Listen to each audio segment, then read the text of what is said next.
The dynasty of the 90s may be in new hands, but they appear to be as reliable as ever. Seminoles trying to take the lead. Minor right up the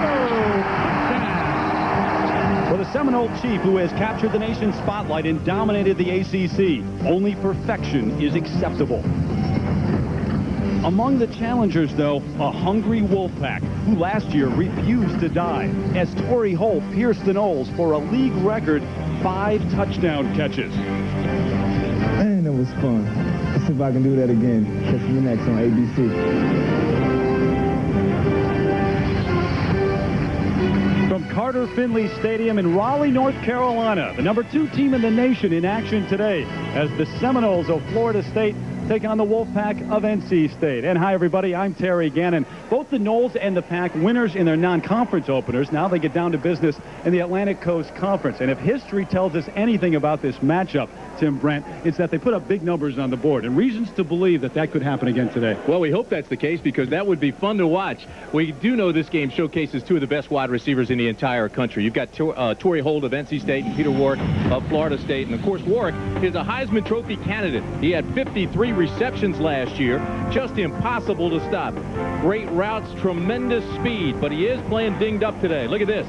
Kickoff classic. Got rolled up on, sprained his ankle, bruised his foot. We did talk to him down on the field. He says he's fine. He's in that Heisman race. He does not want to sit out. On the other side of the field, of course, Torrey Holt. Terry told you about his 5 touchdowns against the Noles last year. I want you to count the number of places they line him up and put him in motion, because he doesn't want Florida State to key on him. Big plays, big days. That's what they say here, and he needs that today. For Florida State, Chris Wanke, a solid start against Texas A&M. Look for him to open things up against the Pack today. Florida State and NC State comes up next on ABC.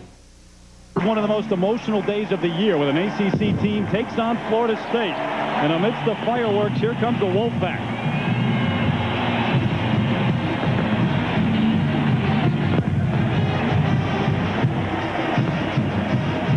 The Pack taking the field just moments ago, and now live you look at Carter Finley Stadium. Tim, we mentioned the high-powered offenses. This is what these 2 teams did a year ago. Keep in mind, a lot of that was Torrey Holt, though, for NC State. It was late in the game. They have to prove they can do it early, and they have to do that today. And there is a look at Mike O'Kane, and now Bobby Bowden. 11 straight years in the top 4, 10 wins throughout that time. 47-1, only 1 loss. That's to Virginia back in '95. Since they joined the ACC, 6 straight ACC titles. He's going after his 7th. But obviously, anytime the Noles take the field in a given season, they're looking at national championship aspirations. Sure, and his problem is different than that of Mike O'Kane. Mike O'Kane is trying to raise the level of his players to compete with Florida State. Bobby Bowden's problem is to keep his players mentally honed, because they're going after a national title and certainly are heavily favored in this game. Now, Bobby Bowden's squad will receive the opening kickoff. North Carolina State won the toss, deferred to the second half. And right away, Mike O'Kane making a decision to get his defense on the field. But he gets his defense on the field against that Florida State offense. That's the bad news. Yeah, and I'm not sure that's a good call, and I'll tell you why. I like to put the offense on the field when you're outmanned like they are today, and try to melt as much of the clock as you can and keep their high-powered offense on the sidelines.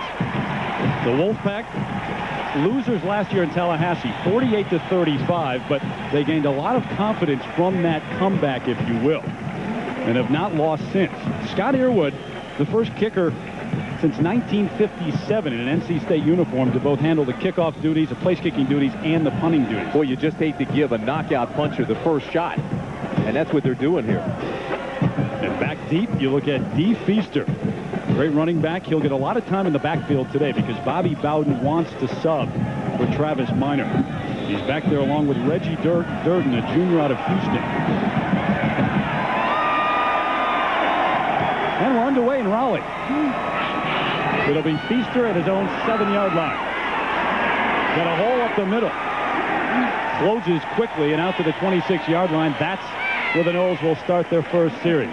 The Chili starting lineups, the offensive line for Florida State. It's a young one, but this is the biggest offensive line Bobby Bowden has ever had at Florida State.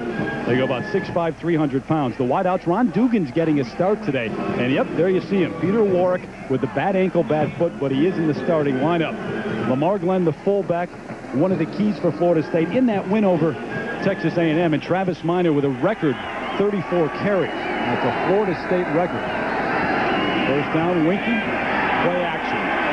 Plenty of time, and he's got Warwick wide open over the middle of the football field. Can you believe this? On the first play from scrimmage, Warwick to the end zone. Let me say it again. You don't want to give a knockout puncher the first shot.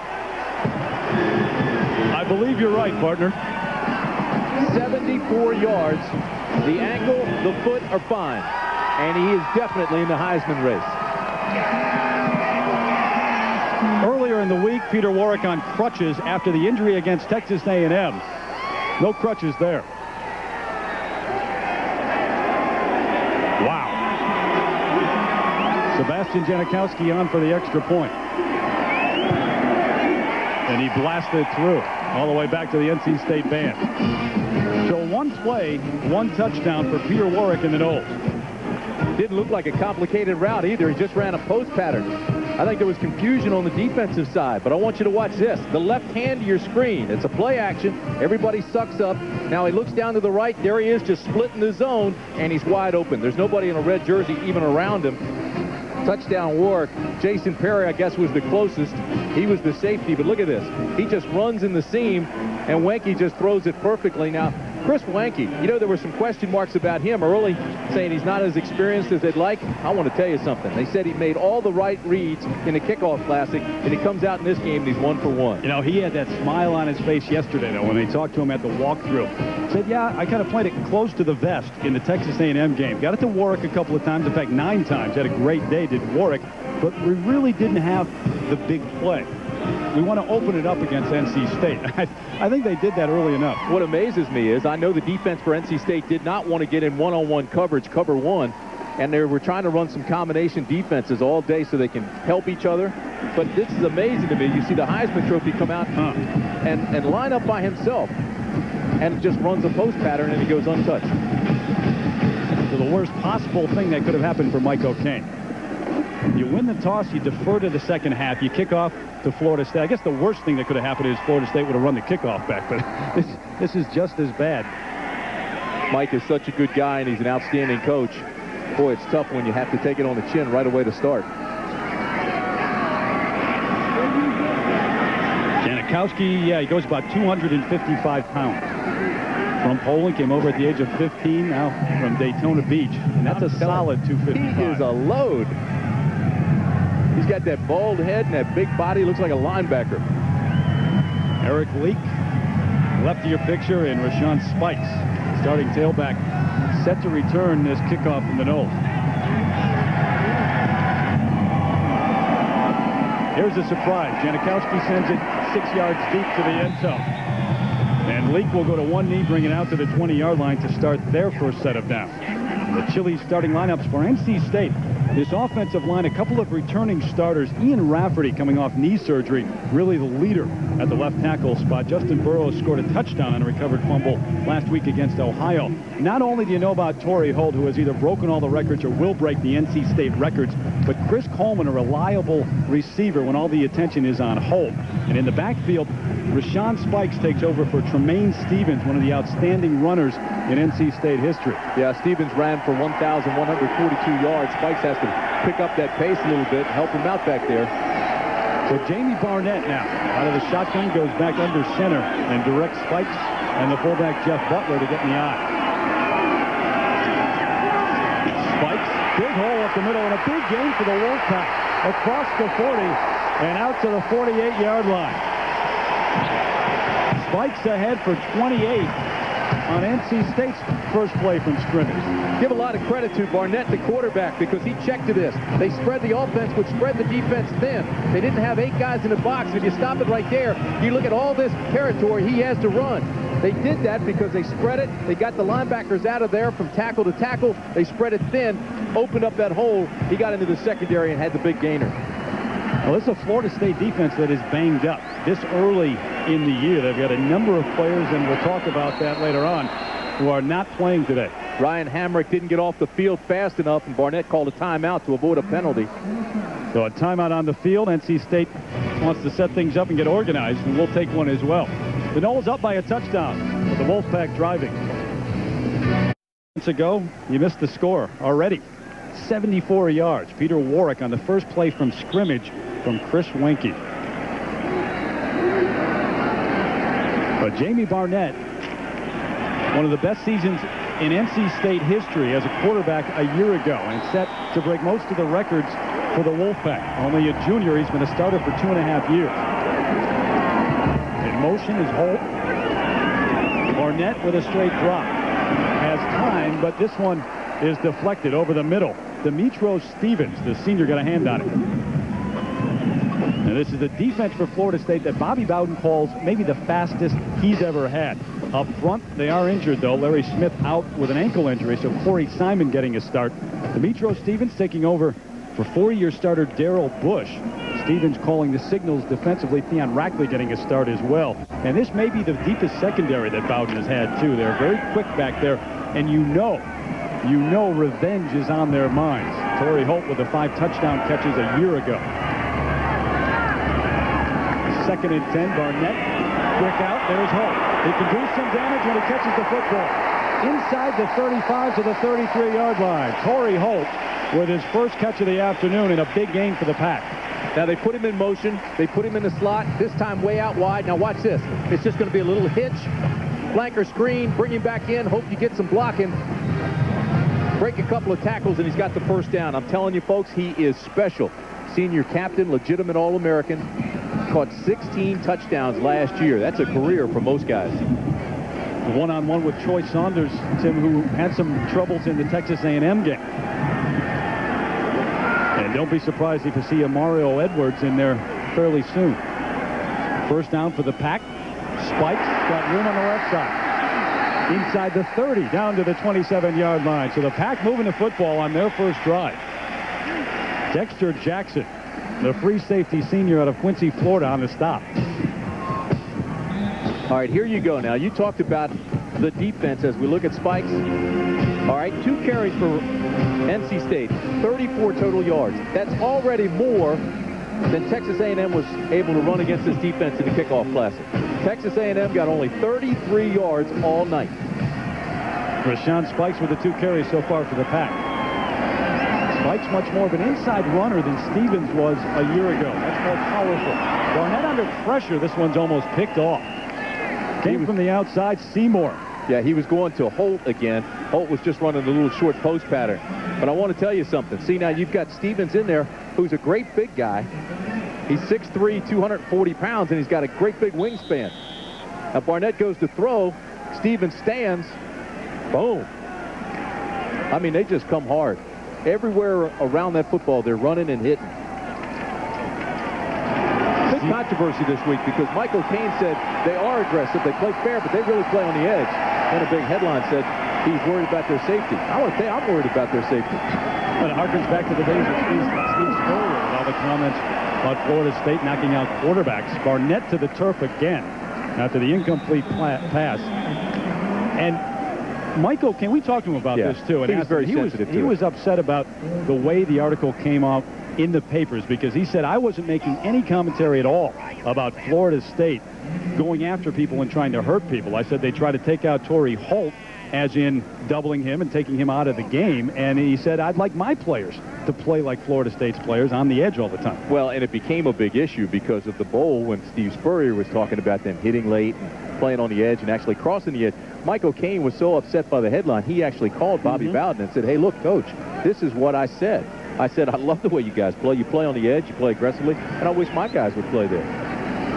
Now, if you're Florida State a coach or a fan, all you're thinking is, here we go again. Same type comment that Steve Spurrier made, and we're sick of it. Well, like Santos, and the left guard. This is going to be a problem today for NC State because they are not very deep on the offensive line. Santos, the senior out of Orlando, that left leg that he's favoring. They've got a number of players out already on that offensive line. As you said, Todd Boyle, a tackle, out with a neck and shoulder nerve injury. And now Mike O'Kane going to place it down and try for a 44-yard field goal. Yearwood. And this one is well to the right. And no good. Earwood with his first try of the year. The transfer from Catawba College, not successful. So the Noles still up by a touchdown.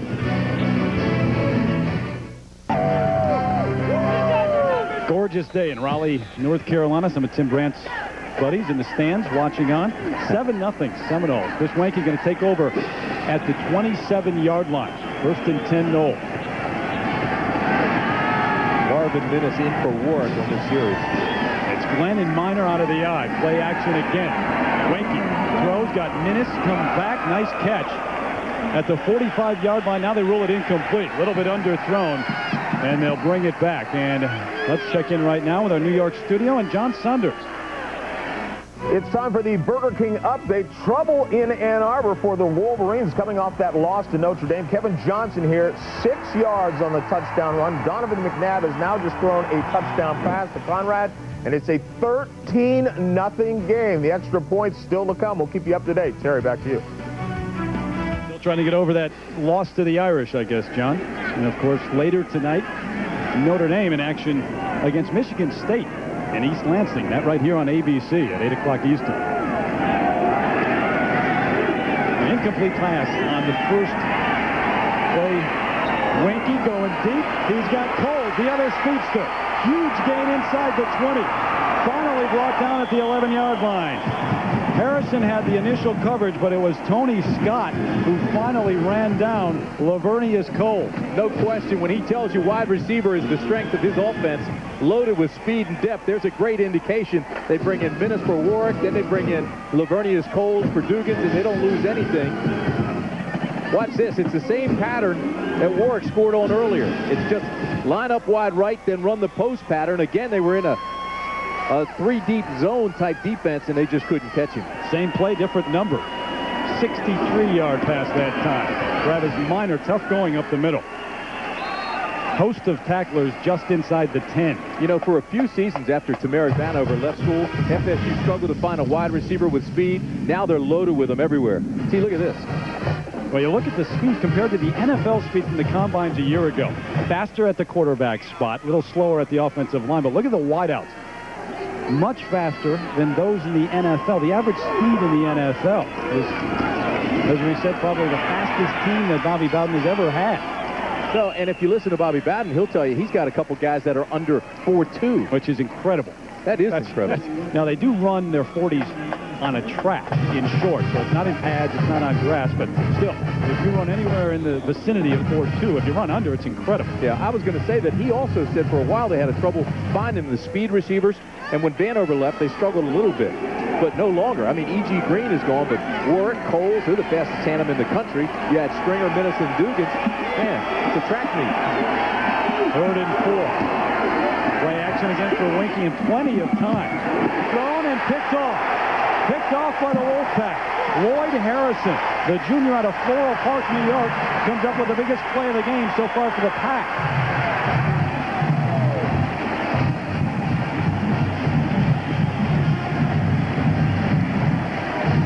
He just sits in the end zone and waits. Here's Wanke, who told us yesterday he's got to be patient because he has so much more time playing against teams like this than he does going against his own defense. But then just throws in the corner. Harrison was there just waiting. That was just a poor pass by Wanke. A lot of pressure from Greg Derrick on the outside, too, eventually. He had plenty of time initially, though. That wasn't the pressure that caused that interception. All of last year, Tim, NC State had 8 interceptions. It was one of the priorities for them in the offseason. Already this year, they've had 4. You know, I'm going to tell you, I think the problem there was he had too much time. And he just locked on the receiver and led Harrison to his throw. Wanke going to talk to Mark Rick, the offensive coordinator, upstairs now. And this is what NC State had hoped for, that Wanke would make a mistake early in the game. All the different defenses that they're going to throw at him in the different coverages. And they're hoping that they can confuse him. 2nd down and 9 after the carry by Barnett. Spikes crushed right at the line of scrimmage, going nowhere.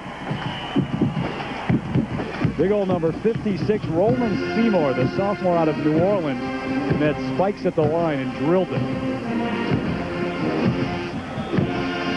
The NC State's caught in a tough spot down here. Number one, you're backed up against a ferocious defense. You don't want to make a mistake here. So do you do that, or do you try to get some punting room? Well, I'd go ahead and take a shot. I mean, you're a big underdog in this game. You got Torrey Holt. You got some guys you can play. I'd throw a high percentage pass, maybe a quick slant for Holt, maybe the tight end.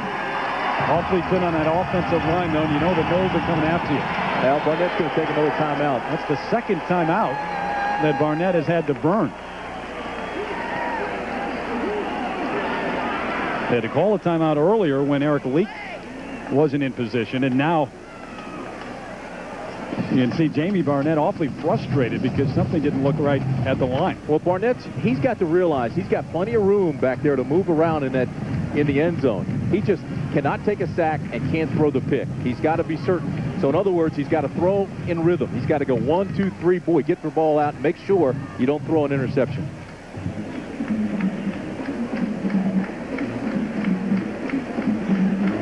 So they'll talk things over on the sideline. While we have a moment, let's check in once again with our New York studio.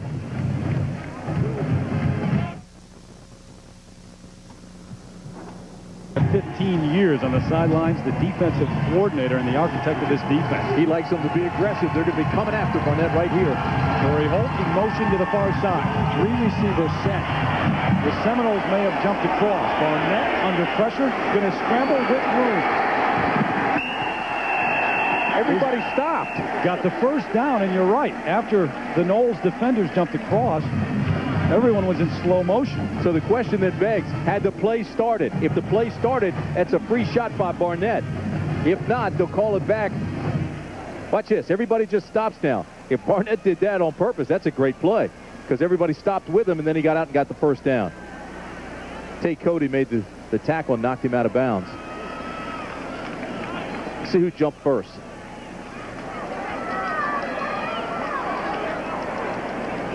We've got 2 fouls on the play. We've got illegal motion on the offense. We've got offsides on the defense. Those penalties offset will replay 3rd down. All right, there's Holt up top, cuts up field too early. See before the ball is snapped up here. And then the bottom right, of course, you had 2 or 3 guys jump, but at first it was right down the bottom with Tony Bryant. That's a bad break for Mike O'Kane because we saw the defenders offsides, and I think he thought he had a free play at that point. So it'll bring up 3rd and 9 again.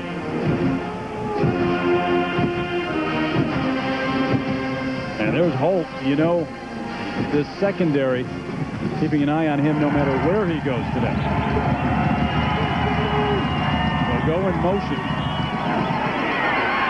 Barnett got him over the middle. Got a first down and more out to the 23-yard line.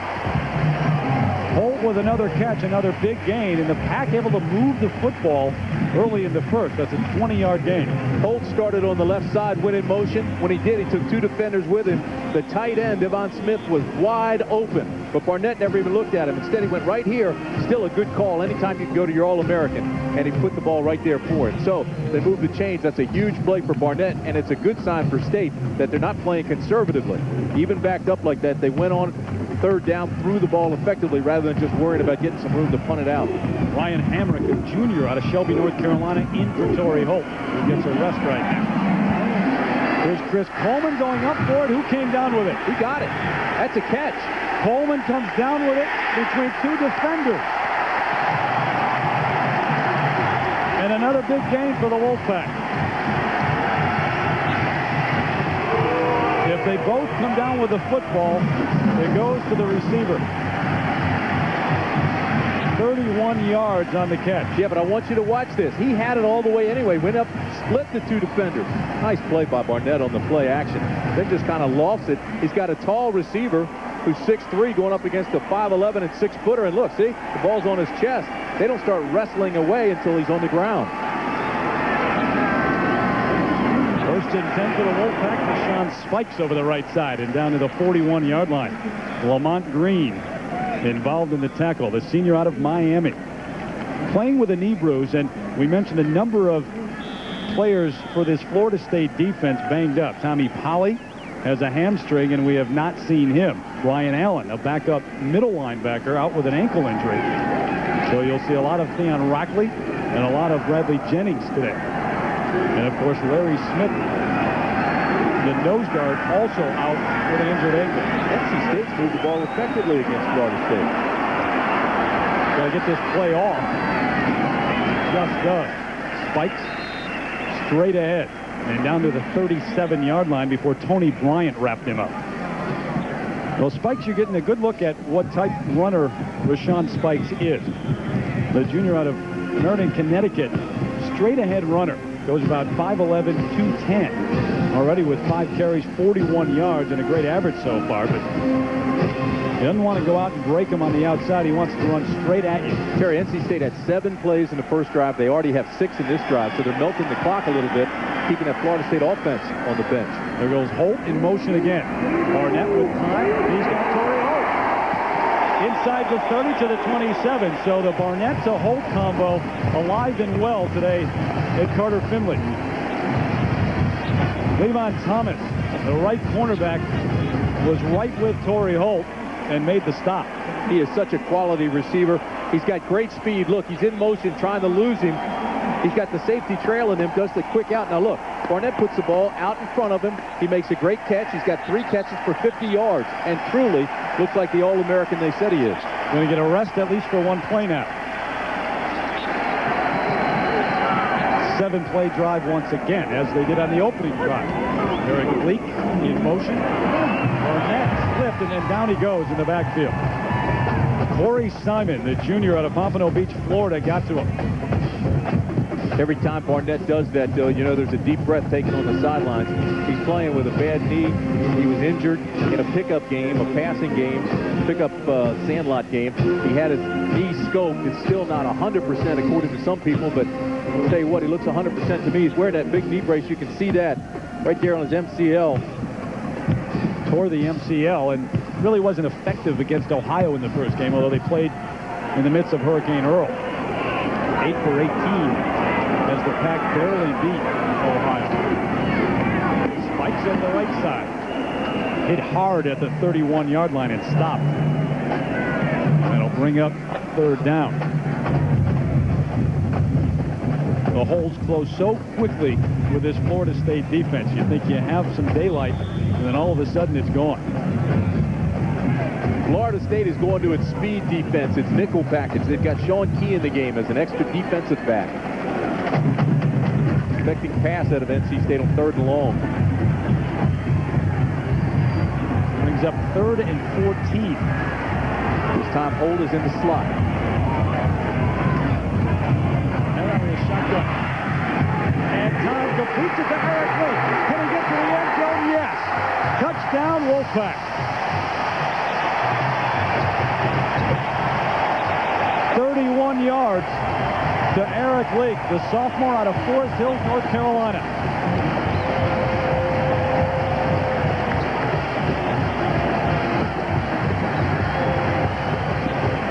Looking left all the way because they had Holt there as the second receiver.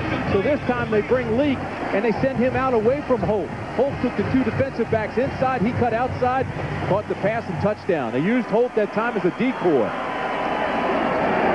Scott Earwood on for the extra point. And he pulls it to the left.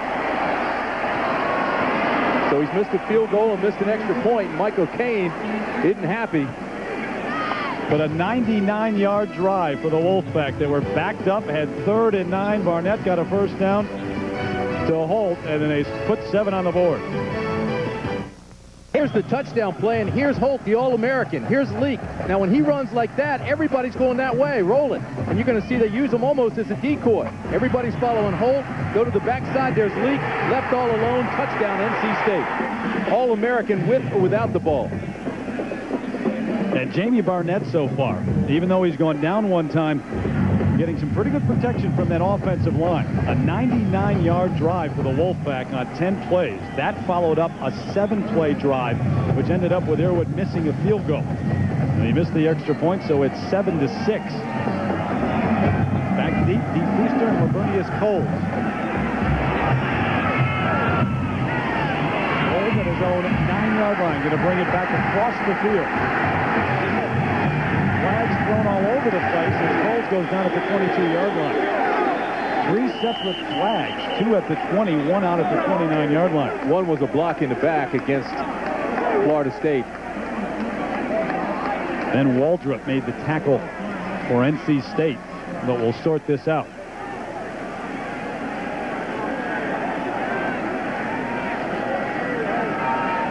We have 2 fouls on the play, holding on the offense. We also have another holding on the offense. We're going to force 10 yards from the start of foul, first half. Well, Bobby Bowden's club is one that does make a lot of penalties. I mean, last year they were penalized more than any other in the ACC, but he doesn't mind that. Look at the total yards. NC State with the 2 drives.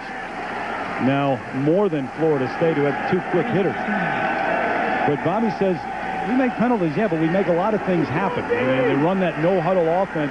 Doesn't bother him at all. Dee Feaster down in at tailback for Travis Minor, who gets his first break of the afternoon. 1st and 10 at the 11-yard line. And Wenke wants to change things at the line. Plenty of time. Play clock at 10. Feaster going to try to get outside. Harrison had a shot at him but couldn't wrap him up. And Dee Feaster made the most of things. Got all of that at his own, as a matter of fact, out to the 23 and an 0 first down. Talking with Bobby Bowden this week and Mark Richt, he says, we're going to give more responsibility to Chris Wenke. We're going to let him make more check with me's at the line and check into things, because last week, looking at the film against Texas A&M, we stayed fairly conservative. Said, but Wenke was 100%. Everyone where he changed, it was the right call. So they said, we're going to give him more responsibility, and you saw him checking out of a play right there. Thad Busby watching somewhere saying, why didn't I get that responsibility and freedom when I started out? Wenke given much more to start his career. Overthrows Coles this time. It was well covered by Harrison. But when you're 26 years old, you and I spent time with him yesterday down on the field. There's just a confidence and a maturity that comes across with Wenke. Oh, I guess there's no question about that. I mean, he had that career, in baseball, and then finally came back to college, and right now he's older than 10 NFL starters. Who were 4 and 6 last year combined, actually, in the NFL. But it is amazing. But he's a smart guy. He's huge, and a draft pick waiting to happen. Pitch it back to Feaster on the left side. Another good game, but then he drilled Jason Perry, the free safety, got there and had some fun at the end of the play. So Feaster getting the playing time early for Travis Minor, who had 34 carries, as we mentioned, in the kickoff classic. See the game that Minor had against Texas A&M in the kickoff classic. Feaster had 5 carries, no yards, and then the other guys didn't even touch it. There's Travis on the sideline, wanting to get back in. So it's 3rd and 5. Wenke out of the shotgun, going to swing out of the backfield. Feaster not going to get there. Brought down at the 27. And that'll bring up 4th down for the Noles. Good pressure that time by Greg Derrick, too. He got his big hands up there. He's 6'6" and has a big wide span. They don't think they're going to get a lot of sacks, but they do want to change what Wenke's doing. Look at number 3, get that hand up in the air. Makes him throw a little bit behind him, which slows him up a little bit. So it brings up 4th and 6. Keith Cottrell, the sophomore who started last year. There's Torrey Holt back at his own 28-yard line. Special teams, one of the strengths of this Florida State team. A good punt. Holt going to come up to the 32. Doesn't call for the full catch, and a flag is thrown. Still on his feet is Torrey Holt. Going to cut it back. Holt inside the 20. To the corner of the end zone. He's going to score. He's phenomenal. And I think the penalty is against Florida State for being in the 2-yard circle. They didn't give him enough room to carry it. Well, wait and see, but I think you're right. There was a man within the 2-yard restricted area. Holt brought it all the way back. I don't know. There were some blockers down there that were fooling around, too. Let's wait and see. I think they encroached on him. From encroachment on the 2-yard belt. The penalty is refused. They have a touchdown. Encroachment of the 2-yard belt. Folks, that guy right there is terrific. 68 yards on the punt return for Torrey Holt. That's as good a punt return as you're ever going to see. Take another look. All right, first of all, you can see they're in the 2-yard circle right there. All right, he catches it anyway. No fair catch. Now watch the balance he has and the vision that he has as well. Gets to the outside and takes it all the way to the end zone. And we'll take another look at that for the Wolfpack setting up for the extra point. Now remember, Earwood missed the first one.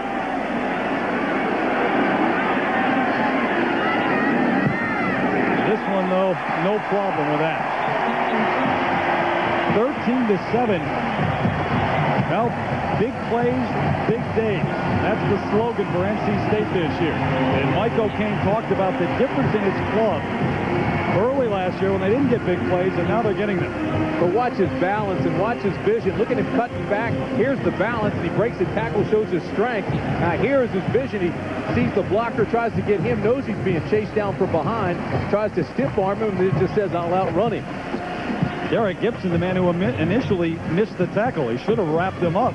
And that's the man who was closest to Torrey Holt when he got to the end zone. Torrey Holt, All-American, 6'2", 190 pounds, considered leaving for the NFL, but stayed for days like this.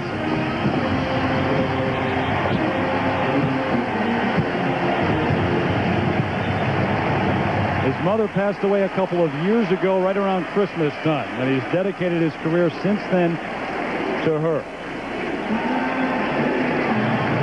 Wants to open up a window cleaning business and a barber shop eventually. I think that'll have to wait. He's got a career in the NFL. Until after his days on Sunday. Oh, you said both teams score a lot of points. I said I hope that would be the case. It'd be fun to watch. So far, it's been fun. Hasn't been bad so far, has it? Feaster, along with Coles, I believe, back deep for Florida State. Actually, that's Durden who's going to take it at the 12. Straight up the gut, out to the 25. And this is a fired-up Wolfpack crowd and team at this point. But you have to remember, it is still very, very early. Well, these fans getting caught up in that euphoria, but I'll guarantee on the sidelines they're not. They know this man can get it back in a hurry. He did so on the first play of the game, a 74-yard strike to Peter Warwick, and then he went 63 yards to Lavernius Cole. There are his numbers. You never really know, Terry, but it just seemed that Mike O'Kane was so comfortable and so relaxed yesterday when he was talking with us. He knew his players were prepared to start this game. Warwick wide to the right. Wenke with the pump fake. Warwick going up. He's wide open. Across midfield, Peter Warwick doing what he does best. Running right by a cornerback and down to the 38-yard line just like that. Gave him a little out and up. Terrific move on Harrison, and Harrison bit. That was a big-time move right there. How good is that? 38 yards. Watch this. 74-yarder earlier. Give him outside, turn the head, boom. You got Harrison beaten. His motto is, if we're even, I'm leaving. And he went right behind him and got into the secondary and made the catch. Very nicely done. And Wenke had all the time in the world to make a decision and make the throw. Still 2:45 and counting left in this first quarter. Minor back in for Feaster. Back to the line of scrimmage. That's about it. Clayton Simon, the senior out of Hickory, North Carolina, in there to hit him. This is the defense for NC State that is much maligned. They took a lot of heat in the papers this week because they gave up 361 yards on the ground to Ohio. Yeah, but Ohio runs a triple option offense, which you don't see very much. And remember, they were ranked 4th in the nation last year in total offense. And beat Maryland last year. Just got beat by Kansas State. That's a solid program. Wenke, quick drop. This one's picked off at the 32. Rodney Red, and the second pick of the afternoon for the Wolfpack.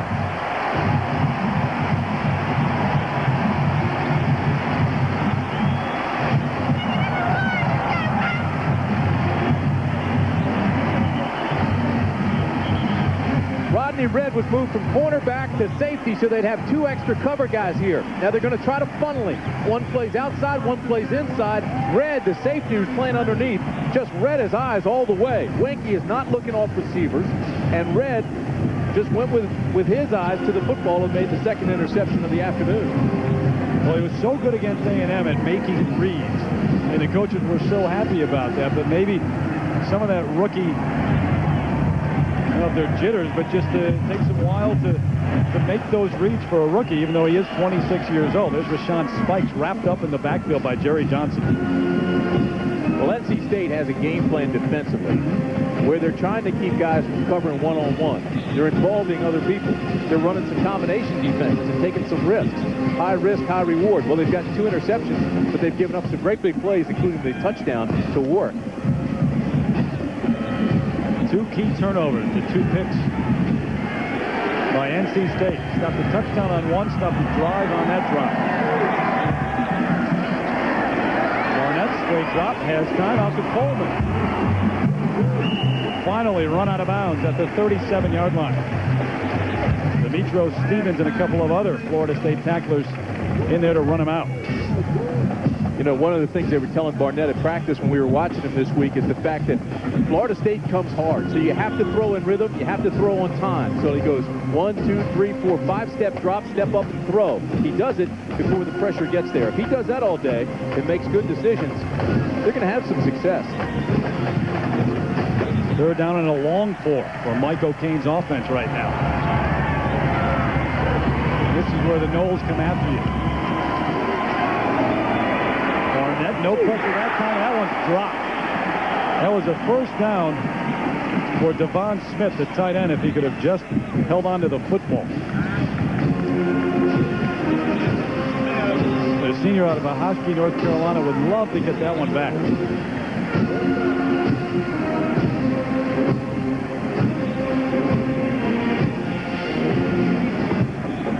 Earwood will come on and punt it away to Dee Feaster, who is a dangerous return man.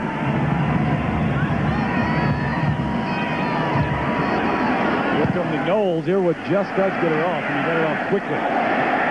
Takes an NC State bounce inside the 15 to the 13-yard line.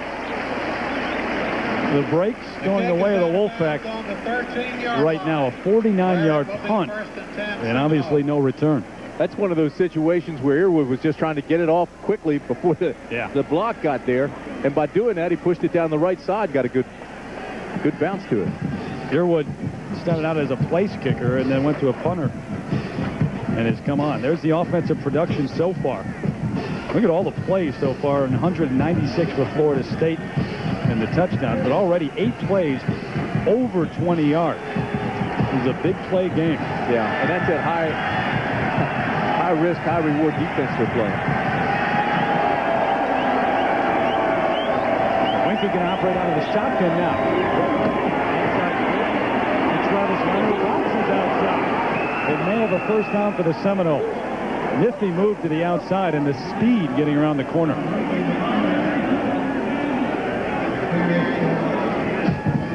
Every running back in high school should watch these kids in this game, especially on the Florida State side as running backs. Spikes does it too. But, I mean, they read their blocks and they make their cuts accordingly and explode once they see the opening. Well, Minor had a good one to learn from. Warwick Dunn back at Catholic High School in Baton Rouge, Louisiana, but in a year plus now, he's already made a name for himself. Going to try the same play, going to get outside once again. And another 1st down for the Seminoles. So they'll move to change. And this is what Mike O'Kane talked to you and I about. He said, we can't let them get the 5 yards, the 7 yards, the 10 yards at a clip. And pretty soon they bust off a long one. That's twice in a row they've shut down the middle, but being the fine running back he is, he reads it, bounces outside. He got a good block from Dugans and took it up the sideline. 12 yards on the carry. They'll move the change. 47 left until the end of the 1st quarter. Throw it to Minor again, trying the left side. Different results this time. He's dropped in the backfield as Bobby Cotton, the leader of the defensive front for NC State, tripped him up. You know, Chris Winky is an older guy, 26, but he's not that experienced. Played baseball, came back, and actually just kind of worked on the sidelines in a practice last year. But you see the 2 fumbles he had against Texas A&M and 2 interceptions today. So he's still trying to knock the rust off from the years that he was away with the other sport. Out of the gun again, under pressure this time, and overthrows Marvin Minnis, who was open over the middle of the field, but Winkie was rushed by the pressure. Again, NC State's game plan was to put some pressure on him. They say we may not get the sacks, but we noticed that when he does feel pressure, he will throw the ball high at times. Now look at this. I'm telling you something. Bobby Cotton has gotten pressure. They've gotten pressure from the inside from Bryant, and that ball was high. And outside, to use one of his terms. William Pinnell, the redshirt freshman, applying the pressure that time. 3 freshman linebackers for NC State saw time in the game against Ohio. The young defense. This one's dropped by Travis Minor. But again, they were chasing Wanky, and Wanky threw it at his feet. Minor probably should have had it, but it was a tough catch because it was a poor throw. But a tough afternoon so far for Chris Wanky.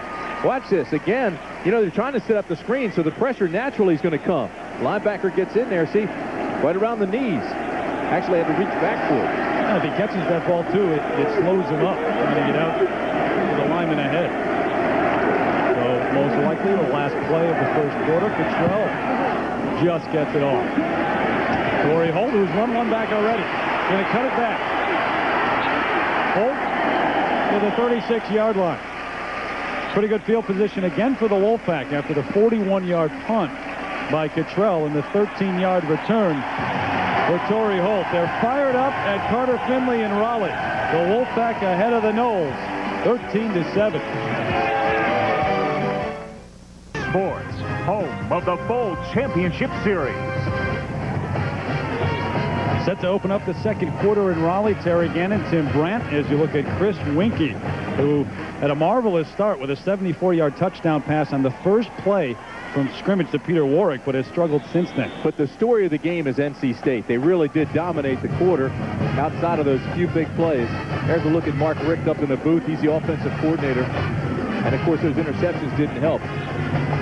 But I'll tell you this, NC State, when you think of the last 3 quarters last year's game and this quarter, have outscored Florida State 48-27. And that stat coming via Les Robinson, the athletic director at NC State. First play overthrows the intended receiver. Les dropping that off. We'll expect Dave Hart to come in with a stat in a little bit. Well, we had the privilege of doing last year's game down in Tallahassee. And Florida State went up big. And then NC State scored 35 points on those 5 touchdown catches by Holt, and then outscored them in that quarter. So 4 straight quarters, they've outscored them. It's a defense for Bobby Bowden that the secondary, man, Tate Cody especially, had some comments this week that they were going to take Torrey Holt out of this game and they were going to shut down Torrey Holt. And obviously that's exactly what they're trying to do. But Holt having a big day, including a punt return for a touchdown. There's the fullback, Harold Jackson, out of the backfield. Screen pass across midfield. The Wolfpack moving the football at will, it seems, against this Florida State defense. That's been the biggest surprise so far this game.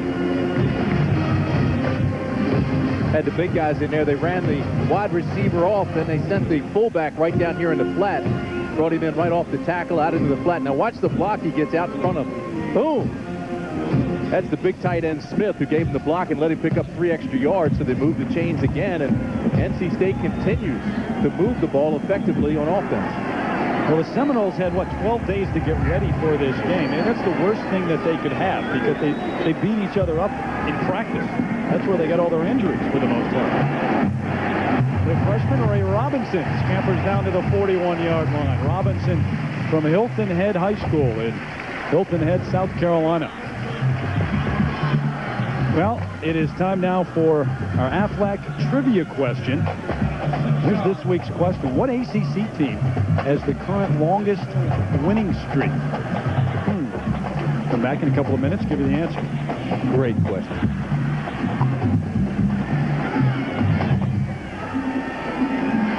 Doesn't pay to play a bowl game. That's the only hint I'll give you. Oh, that was huge. There goes Robinson over the left side. Just gave it away. Maybe about a yard shy of a first down. I'd like people to be successful. Be able to answer these questions. I want to play Jeopardy with you. Longest current winning streak. 13-28 and counting. And after the first play from scrimmage, Tim, it looked like Florida State would have about 21, 28 points just going into the second quarter. But NC State able to come up with a couple of big interceptions to stop their drive. Holt in motion this time. Barnett. Oh, threw it right in back of him. Well, he got a hand on it, but it was a little bit. You know, actually, that ball should have been caught. You think so? And what a great route. They sent him in motion, and they've been sending him to the outside. Watch this. Here he comes in motion right here. Now he's going to go and then come back like that. Watch this. And just leaves the defensive back there. Now watch. See the ball a little bit behind him, but and it was thrown too hard, too. But Barnett's been pretty sharp today. You know that? In 19 starts, he's thrown for 200 or more yards 12 times. He's going to get maybe that today. Well, if he goes on to put up the same numbers this year and next year in his senior year, he would project to be in the top 3 all-time in ACC number. Sherwood's kick inside the 5. Boy, Wolfpack getting the breaks. 35-yard punt. And Jackson, the fullback, down there. So Irwood maybe making up for the next extra point a little bit. And the Noles trying to get some offense going now. The right score, 13-7. NC State on top of Florida State. 12:56 left until halftime. So far, the story has been the NC State offense and the 2 interceptions thrown by Chris Winkie. 4 of 10. The 2 big pass plays to Peter Warwick and Lavernius Coles, but that's been it. Winkie going to pitch it back. Liner looking for room. Still up and out to the 7-yard line.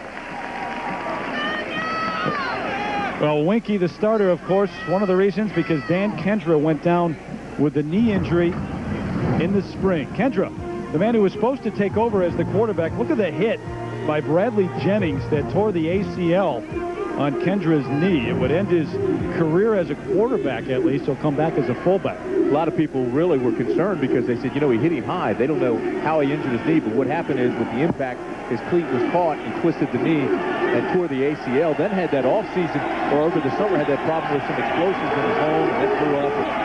So he's not back, but he's going to be a fullback when he comes back. There goes Lavernius Coles on the reverse. Outside of one tackler, trying to get to the first down. He may be there. He's out to the 13-yard line, maybe the 14. Rodney Red ran him out. Going back to Dan Kendra for a second, we were talking with Mark Richt, the offensive coordinator, earlier this week, and he said, you know what? He's going to make a terrific fullback in the pros. You really believe that?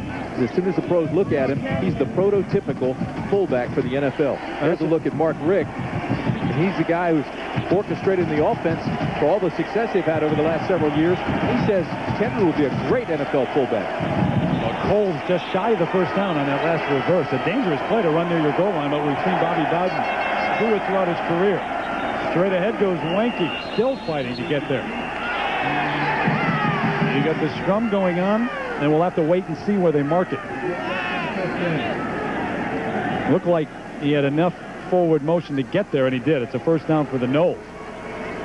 Well, there's no question that Dan Kendra is one of the great athletes on any college campus. You just look at the guy and what he has been able to do in all the tests. And when he gets to the NFL Combine, as you said, I think his stock will go up even further after his career at Florida State. You got to feel sorry for the guy, though, coming out of high school, #1 quarterback in the country, and never getting a chance to take the reins for Bobby Bowden.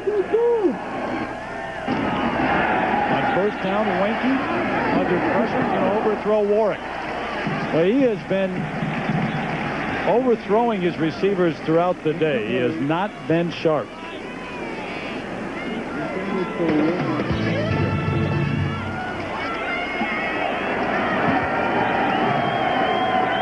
Second down and 10. Flags on the play. Complete. Ron Dugan's his first catch of the afternoon and a lot. On the far sideline, across the 40 to the 41, Dugans, who can get up about 44 inches. Clayton White made the stop, a gain of 25, but we'll check out the flag.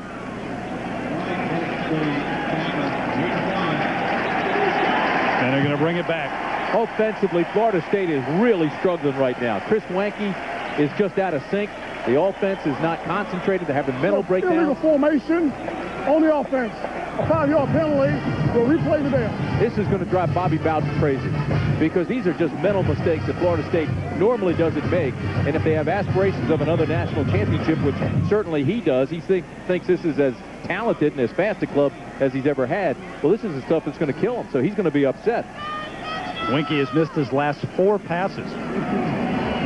And Florida State has talked about trying to establish the ground game with Feaster and Minor. And able to do it a little bit with Feaster today. But not much going on elsewhere. Here goes Travis Minor trying to get that going. Fill up. Strong run out to the 24-yard line. Gain of 14 as you look at the power that time of Travis Minor. He had 34 carries against Texas A&M and a career-high 146 yards. Great freshman year. Surprised at his power. Look at him, just dragging tacklers and keeping his feet. He's got that low center of gravity, but he was just dragging McCurdy, who's 265 pounds, with him. ACC Rookie of the Year last season as he started as a freshman. 46 yards on the afternoon, almost 6 yards per carry. Winky's going to burn a timeout as the play clock was running down. So it'll be 3rd and 1 for the Seminoles with 10:24 left until halftime when we come back to Raleigh. Budweiser has ABC Sports presentation of college football brought to you by Ford Taurus. Ford, built to last. Solomon Smith Barney, let's get to work. Success is earned. Burger King, if you ask us, it just tastes better. And Brewery Fresh Budweiser, who reminds you fresh beer tastes better. Among the trees here in Raleigh, Carter Finley Stadium, which they are actually about to improve with the basketball arena going up right next door. And right now, it's Chris Winky trying to complete a 3rd and 1 for the Seminoles and get some momentum in this first half. They have given it all the way back to NC State after they opened up strongly. Well, fullback Glenn going to go straight ahead and knock down at the line of scrimmage. We'll have to wait and see. You know, I don't think he got it, Terry. I don't either. He was met at the line of scrimmage depending on the mark. I don't think he had to cross or at least touch the 25-yard line, and I don't think he got it. Back. Well, they called the timeout, and that's what they came up with to give it to Glenn, which is you're going to give it to your fullback at 235 pounds and try to get the first down.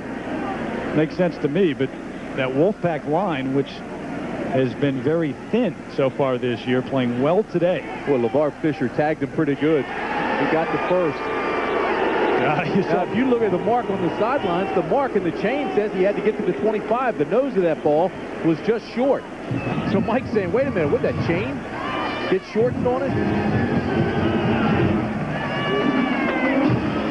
Now, Mike O'Kane was given a contract extension, even though a lot of people called for his job late last year. Then he came back against Florida State and then won 3 in a row to end the season and go 6-5 and at least be bowl eligible.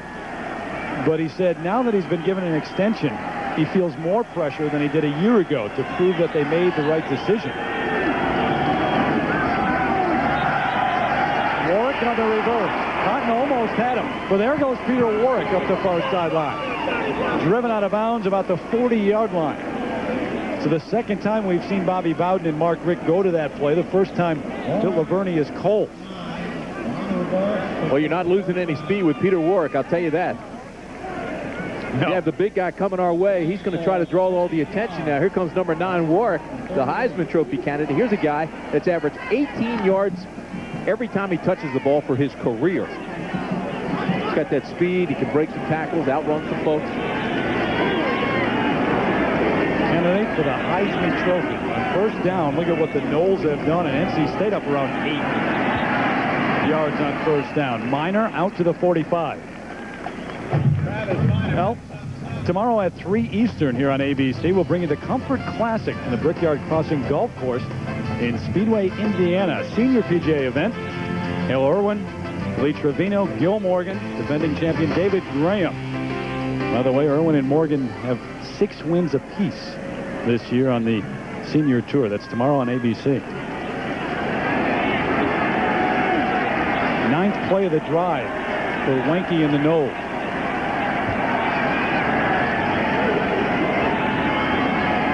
Plenty of time, throws behind Ron Dugan. Again, Winky with the receiver open. He was wide open, and he just threw it behind him. They took the fullback out. They added a receiver. They spread the field. He's just not throwing well right now, and he knows he's struggling. Grinding right now. Well, we gave you the Aflac trivia question a few moments ago. What ACC team has the current longest winning streak? My hint? Yeah, your hint is the hint of the century. Doesn't pay to go to a bowl game. North Carolina State has won 4 games now with a win this year against Ohio and the 3 to close out the year. Big third down here for NC State. 3rd and 3. Winky with the straight drop.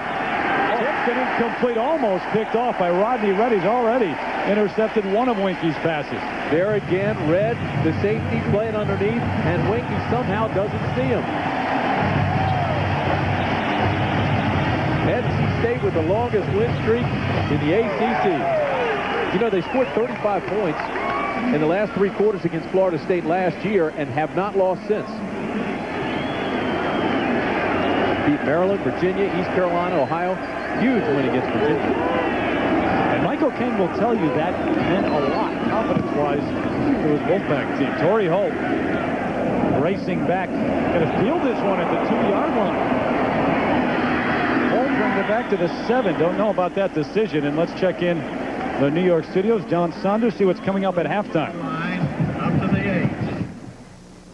Another milestone for Joe Pod. He says, yeah, maybe someday I'll appreciate it, but right now I just don't have time. Great coach. He's had some of the greatest teams you'll ever see up there at Penn State. I helped make some of those All-Americans up there. Yeah, he gives you a lot of credit, as a matter of fact. That was a 54-yard punt. Torrey Holt brought it back 7 yards. I'm not sure he should have fielded that one, though. And the Wolfpack ahead for a couple, trying to get some breathing room with 8:22 and counting until half. Critical error by the All-American Holt, though, to field that ball. It was clearly going into the end zone for a touchback, and he picked it up on the 2-yard line inside the 2 and tried to return it. And I think in doing that, he actually injured himself. Took a shot on his thigh. But a bad mistake backed up State. Took a play off. Now he's back in there. 3 receivers set. Leak and Hamrick to the near side. Play action for Barnett. Has time. Holt coming back, but broken up. That's a great play. Well covered. And Clemont Thomas broke it up with a dive. Yeah, but you hear what the fans think. The fans think Thomas was riding him and was too early on the back.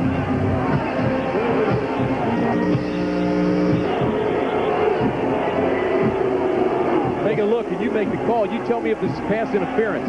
There's the hands on. There's the left hand using it to get leverage. There's no question he's on him. He was there too early. It should have been a flag for pass interference. Well, for once, the fans are right, I guess.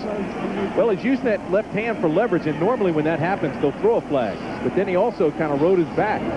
Play clock down to 1, and Barnett gets it. And has time to run and room, but he's going to throw it through the hands of Chris Coleman. That's a play that maybe you see some of the residual effect of the knee. He had at least 15 yards ahead of him to run. And Mike O'Kane was saying he had that opportunity once last week against Ohio, and I'm sure he's going to tell him when he gets to the sideline. You know, you've got to tuck that away and run with it. Definitely could have picked up the first. Well, one of the things that makes Jamie Barnett an effective quarterback and has allowed him to do what he's done in the ACC is the threat to run. I don't think Mike wants to talk to him. They're playing too well right now. NC State's played a heck of a half. Earwood back in his own end zone. Knowles going to set up a return. And great field position. These two. Back to the 31-yard line. So Florida State with the best field position of the day. See, and this goes back to that decision that Holt made to field that punt on the 2. See, it gives them good field position now. Your exclusive home for primetime NFL action Sunday night, live at 8:15 on ESPN. Drew Bledsoe taking on Peyton Manning as New England tackles Indianapolis this week. And then Monday night on ABC Sports, Monday Night Football, 8 o'clock Eastern Time, Steve Young, Jerry Rice. And the 49ers take on the Washington Redskins with a new quarterback this week on Monday Night Football. Redskins had a great first half against the Giants last week, and then Gus Frerotte threw those 2 interceptions to start the second half, put the Redskins in a hole they eventually lost, and North Turner didn't waste any time changing quarterbacks, going to young Trent Green out of Indiana. Flag on the play. We'll find out what it's about from Ronald Cherry. On the defense. That's a 10-yard penalty from the previous spot. Replay the down. That's actually a break for NC State. Sure is. The Noles had the ball to 32 after Feaster caught it at the 40 and brought it back 8 yards. So they'll punt away again. And look at the big plays that the Wolfpack has enjoyed today. 68 yards on the return by Holt. The interception right at the goal line. And then Rodney Red coming up with one.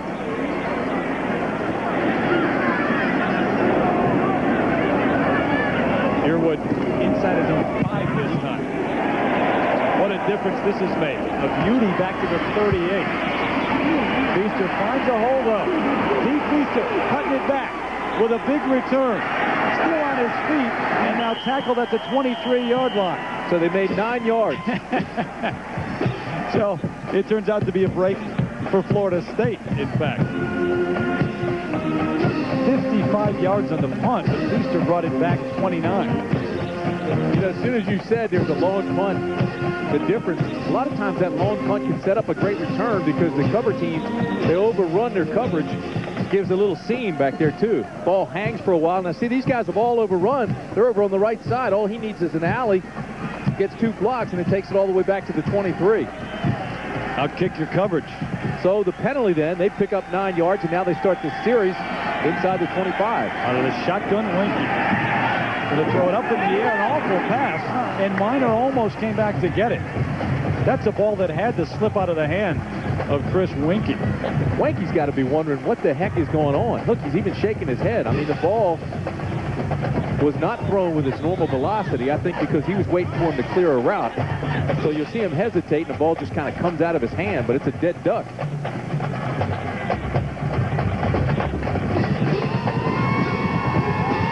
Confidence time for Winky. Time to get it back. 4 of 14 on the day. Second down. Fires one into Ron Dugan, complete to the 13-yard line and close to a first down. Dugans with his second catch of the afternoon, the junior from Tallahassee. One thing about Florida State and Winky, these guys are in complete control at all times, even when things aren't going well. You look at the time and you say, well, you got 7:07 remaining in the half. There's no panic in Florida State. I don't think Outson is even thinking that he's going to get a shot today unless the score gets big, because Wenke's the guy. And Wenke is, even though he's struggling, he threw that last one with velocity. They're still in control of this ball game, even though they trail. But he's got the helmet on. He's ready, just in case. First down for the Noles. Not much initially, but the second effort down to the 7-yard line. What a spin move by Travis Minor. Rashad Streets, number 98, eventually made sure he was on the ground. Streets makes the tackle for the Wolfpack. Second down. Watch this. Here comes Minor. He gets hit and then takes that momentum just to use it to turning. And so he's spinning like a whirling dervish in the line, picks up a couple of extra yards. Second down, there goes Travis again, this time to the outside. Can he get to the end zone? The dive, yes. Touchdown Florida State, but there is a flag back at the 8-yard line. Going to be holding on Nick Franklin, the wideout. And they didn't even need it. Yeah, Franklin, the tight end on the right side of the line, didn't need it with Minor's speed. Holding offense. That's a 10-yard penalty from the previous spot. Replay the down. Franklin was way wide outside. Here he is at the top of your screen, 81. All right, now there goes Minor around him. And Franklin tackles the outside contained man. He's flood control, but Minor was already around the corner. Mistakes coming back to hurt the Noles. 4 penalties, 35 yards. One of which was on the defensive end. And was a key one inside NC State territory. Allowed NC State to keep that 99-yard drive alive. Pump fake. Winky has time. Plenty of time. And underthrows the receiver at the 20-yard line. The tight end, Myron Jackson, was open. Bobby Cotton he had a beat on Wenke, too. He's the one that finally hit him. But when he saw him cut back, he was thinking, oh, I'm going to get an all-time lick here. Well, Winky had time, but it was time on the move. He was having to hop around back in the pocket. Wanky's awfully mobile for his size. He's 6'5", 230. But I think that time he panicked. He turned around, he saw Cotton coming, just tried to throw the backside. This is a huge third down for NC State and Florida State. For an NC State defense that read all week in the papers how bad they were. After giving up 361 yards on the ground to Ohio, this is a different offense, though, from Florida State. Wanky had to take a timeout or he was going to get another flag for delay of game. 3rd and almost 16 for Wanky and the Noles when we come back. Tech leading 13-7 in a key third down coming up for Florida State right now. It's 3rd and 15, and this is what Wanky has done one of the last 9. Not what he hoped for. Came in expecting to open it up. Well, this is a Florida State team that has been there before, and Wanky in the kickoff classic against Texas A&M with all the adversity, kept his poise, kept his cool, came back to run the offense in the second half very well. Plenty of time over the middle. Intercepted. Intercepted in the end zone by number 9, Jason Perry. The second interception of the day for the Wolfpack defense down at the goal line, and the 3rd overall. Well, the second for the safeties. And Red almost had a 3rd. But they came up, he was trying to locate the safeties. They were playing soft, he thought. Then he went for the post pattern, and all of a sudden, here comes Perry. Perry and Red have been playing underneath all day. Now watch this. It's the corner coverage, but he releases them to the safety, number 9, Perry. And then the ball's out in front of him a little bit. Perry makes the pick. That's 2 interceptions for the safeties, 1 for Harrison, and Red almost had another one. Wanky has locked on to Peter Warwick time and time again, and his NC State defense has had at least one defender right there with him. Rashawn Spikes tripped up at the line of scrimmage, but he falls ahead for a gain of about 4. Mike O'Kane would like nothing more than to see NC State knock off 4, 5 yards, 6 yards, 4 yards, 5 yards, and eat up the last 5.5 minutes of this first half and get some points at the end of it. Don't let that Florida State offense back on the field. Torrey Holt split wide right with Hamrick inside in the slot.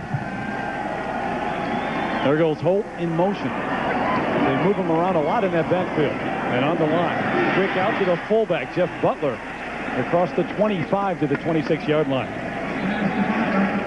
That's a nicely designed play. They send Holt in motion, send him deep, bring the fullback underneath of him. So in other words, the wide receivers, including the All-American, are taking everybody deep, and then they just bring him underneath into the open area. Yeah, we saw State use Holt as a decoy earlier on the touchdown to Leak in the end zone. 2 defenders went right with Torrey Holt, and Eric Leak wide open in the flat.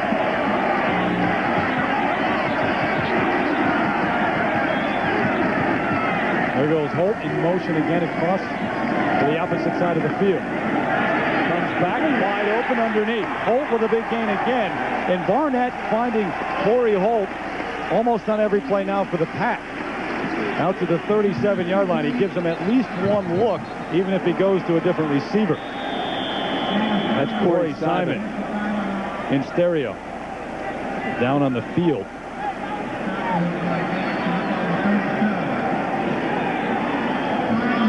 Watch what they do with Holt. They take him in motion to the left.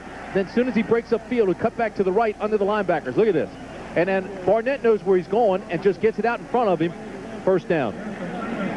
He knows when you get man coverage, he can outrun him by going in motion and then coming back across the opposite way the man's covering him. Now, Florida State may have to make an adjustment on that because they've been able to run that throughout the first half. Well, next Saturday live at 3:30 Eastern time here on ABC Sports. Most of you in this region will see the Clemson Tigers take on Virginia. Had the big win against Auburn today against Maryland. Some of you, including those in Florida, Missouri and Ohio State. Other games on tap, BYU and Washington, Texas and Kansas State. So check with your cable operator or your satellite system to get those games on pay-per-view. College football in full swing here on ABC. 19, Davis to 14. Jamie Barnett, gotta like the way things have gone so far. There was some concern that he wasn't in game condition after that knee injury. And coming in, and he really couldn't tell a whole lot in the performance against Ohio because it was a game in which you had to run the ball almost exclusively. But Barnett's had a tremendous first half here as well. As a matter of fact, he's 9 for 17, 152 yards. But the big stat is 0 interceptions, no turnovers, but he does have the 1 touchdown. And he's been knocked down and sacked, but it really hasn't been the pressure you'd expect from Florida State. And the offensive line doing a great job for the Wolfpack. Good to see Corey Simon walking off after the injury. We were just talking about with Barnett, and of course, to me, out of all those numbers, the biggest stat is 0 turnovers. And 1 sack on the afternoon for the Seminoles. Big numbers for Holt, plus the punt return. 1st and 10 at the 37. Again, plenty of time for Barnett. Holt, a lot of contact. Will there be a flag? Yes. They were all over Torrey Holt at the 20-yard line.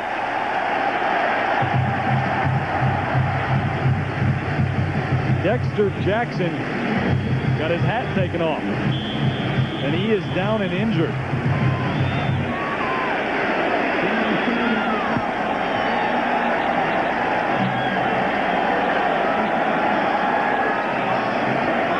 Terry, this was just a fly pattern, and they had the corner and the safety coming over. Now watch, he's just going to try to outrun him. The ball's already in the air. Now watch, they're looking back for the ball, and he just runs right up the back of Torrey Holt. So the interference is on Mario Edwards, who is the nickel back. They had him doubled, and by looking back for the ball, and with Holt slowing up for the catch, he just ran right up his back past interference. Edwards coming back off that year of suspension along with Sean Key, the backup for Troy Saunders. Injury being headed to on the field. While we have a moment, we step away to see what's coming up. Some ABC programs right now. By the way, Tim Brandt rides around a minivan, right? Absolutely. You got the whole family in that thing. Sure do. It's cool for you. Good to see Dexter Jackson up and walking off the field. There's Mario Edwards. Troy Saunders having the problems at cornerback, beaten a couple of times, and the interference calls against Texas A&M. Edwards getting the playing time today. Saunders started, but right now Edwards not faring so well. Well, you mentioned Saunders struggled against A&M. He had a holding penalty, a pass interference, and was spun around a couple of times. But he kept him in there because Saunders, who came back, as you said, from that suspension, really doesn't have a grasp of everything they're trying to do defensively. I think that time he was in the right coverage. He was just looking back and ran up Holt's back. Didn't play the ball. Right. So the penalty, automatic first down for the Wolfpack. Ray Robinson, number 5, along with Harold Jackson out of the eye. There goes Robinson, wrapped up at the line of scrimmage. Robinson carries for short yardage. Tony Bryant, number 40, the defensive end, a senior out of Marathon, Florida. In on the stop, we were told actually moments ago that he was going to be out with a shoulder injury. He injured it earlier this week, but he is back in there, and he made the stop. 3:37 and counting in the first half.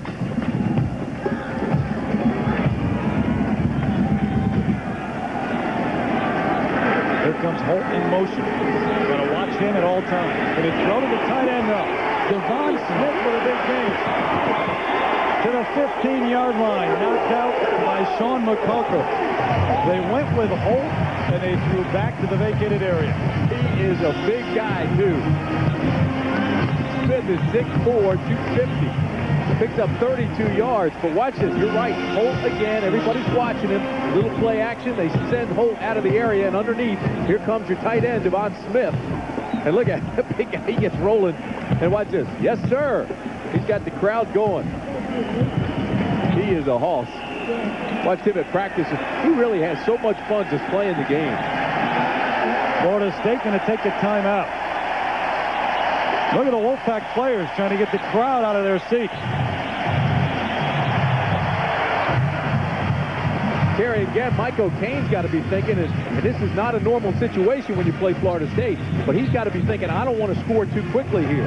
There's still 3:18 to play in the first half. You don't want to give the ball back to the Seminoles.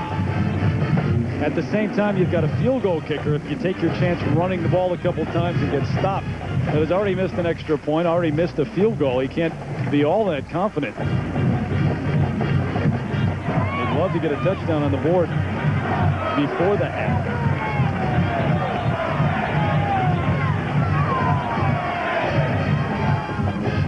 Now the 5 touchdown catches, Torrey Holt, we've all talked about it. We asked Torrey to describe them to us.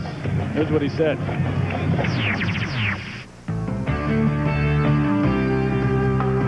First one was a real route. Jamie found me, touchdown. Second one was a nice flag route. Jamie found me again, touchdown. The third one was just a quick streak, speed, touchdown. The fourth touchdown was a real route. Jamie found me in end zone, touchdown. The fifth one was a short flag route. I was all on in the end zone. Charles did a good job of finding me, touchdown. I was tired, too. I was moving around all day with linebackers and safeties. It worked out pretty good for me. It worked out pretty good for me, he says. There's another guy. He had more fun sitting in a room and watching those touchdowns. Today he's got 4 catches, 62 yards. Also has that 88-yard return on the punt. But still, I say the most important thing today for NC State, no penalties, no turnovers. And here again, threatening with 3:18 to play in the first half. And they've moved him around, too. He's been in motion much of the day. Now split wide to the right. Going to come back. Down goes Barnett, though. He wanted to throw to Holt. Tony Bryant got there before he could release the football. Holt was open, too. They were going to run that flanker screen that was successful earlier. Look at Holt laughing. He knows he was open. The one thing they told Barnett, throw in rhythm, don't wait. Otherwise, they'll catch you. For some reason, he held the ball. Right now, Holt's open. But instead, he's seeing something and wants him to release and gives him that pump fake, and that caused the sack. He may have been pump faking downfield to create some reaction downfield, but he had Holt wide open initially. Underneath, sure. You can't wait. 2nd and 18 now, and Holt back in motion. Over the middle of the field, but Barnett, no time again. And here comes the Knoll defense. This is what everyone expected. Jerry Johnson and Corey Simon applying the pressure up the middle. The 3rd sack of the afternoon. They got to... This is a jailbreak. Got to Barnett again. Watch this. I mean, they're shooting the gaps right away, and the linebacker comes on a blitz. That's Green, 45, straight up the middle. He gets cut off at the end, but Johnson gets there to high him, and all of a sudden, Florida State was all over him.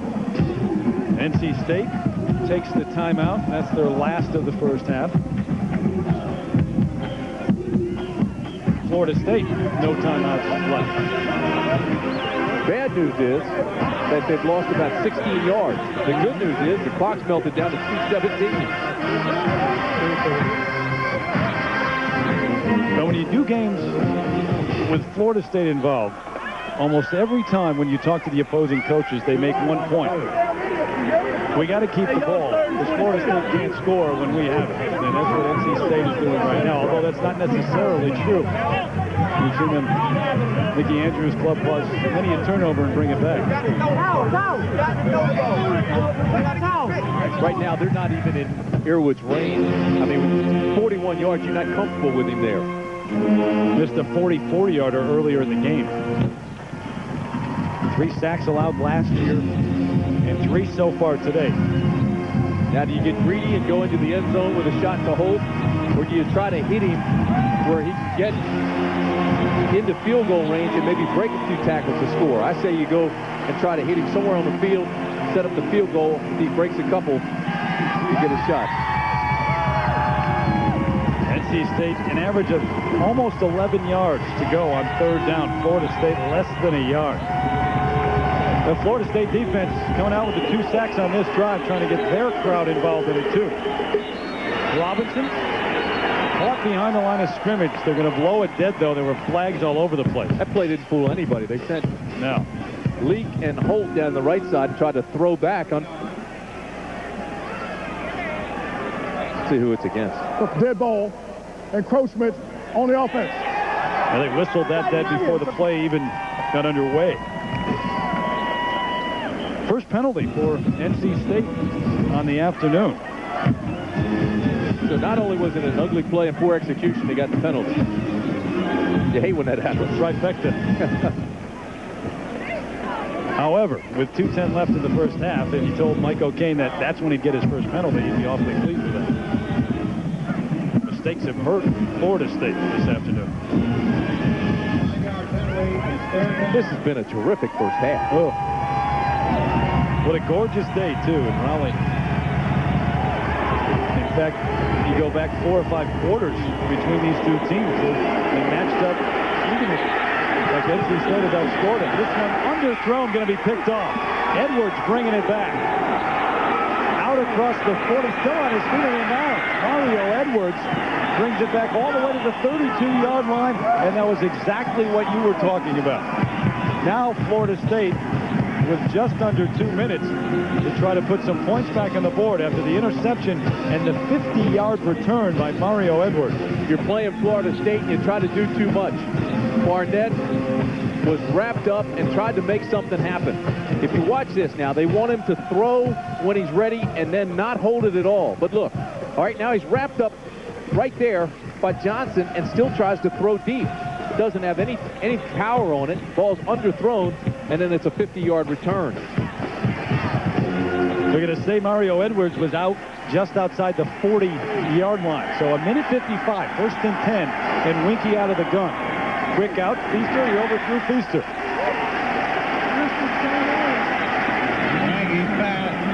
Ball may have been catchable, but it certainly wasn't well thrown. NC State got some pretty good pressure on Wenke. That's been forcing him to throw badly all day. He just hadn't been in sync either. Keep in mind, Florida State trailed at halftime against Texas A&M, too, because of mistakes, not because of physical talent. 3 receivers set. They split the backs out of the shotgun. Wenke forced out of the pocket. He's going to go down back at the 42. That defensive front of NC State shocking the Noles. This was supposed to be the thin part of the defense, but a loss of 17. Bobby Cotton and Greg Derrick drove Wenke back. Yeah, but they got the push from the inside first, and then all of a sudden the outside defensive ends, 36 and 3. That's your defensive ends right there, and all of a sudden, boom. Derrick and Cotton get a pretty good lick on Wenke. They wanted to fumble as well and didn't, but it's a loss of 17. Defense is dominating in the last 8-9 minutes or so. Bobby Cotton had 5 sacks last year. He had 2 hurries last week. He's the defensive captain. And Greg Derrick, pro scouts like him a lot. He's big, he's quick, he's a little bit inexperienced, but he can make things really happen. Officials blowing it dead. Delay a game against Florida State. Too much time to play clock and run out. And Bobby Bowden's club, a number of mistakes, including the 3 interceptions and 6 penalties so far for the Seminoles. Bobby's not feeling well today. He's got a cold. But I guarantee you, feeling worse right now. He's going to light him up in the locker room. The cold is not the worst of his problems. With 46 seconds left. My point being, he's not in a good mood anyway. This is going to make it worse. Well, he wasn't in a good mood going into halftime against Texas A&M either, and they came out and dominated the second half. They set up the screen to Minor. Across midfield. Backed up and brought down at the 44-yard line. 24 seconds as it ticks down. They'll stop the clock. All right, here's what's interesting, though. You've got Sebastian Janikowski, your field goal kicker, who's hit a 56-yarder. He had a couple worth 60 in high school. He could get a 70-yarder, they say. They feel comfortable that he could get a 70-yarder in the right situation. Timmy, that was my point. They'll stop the clock if they get a first down, but they can't stop it right now to get him on the field. The Noles out of timeout. And the clock is going to run out. It is not the end of the first half that Bobby Bowden hoped for. Now well executed. Mike O'Kane with the lead, 13-7. We go to New York. John Saunders, Todd Blackledge.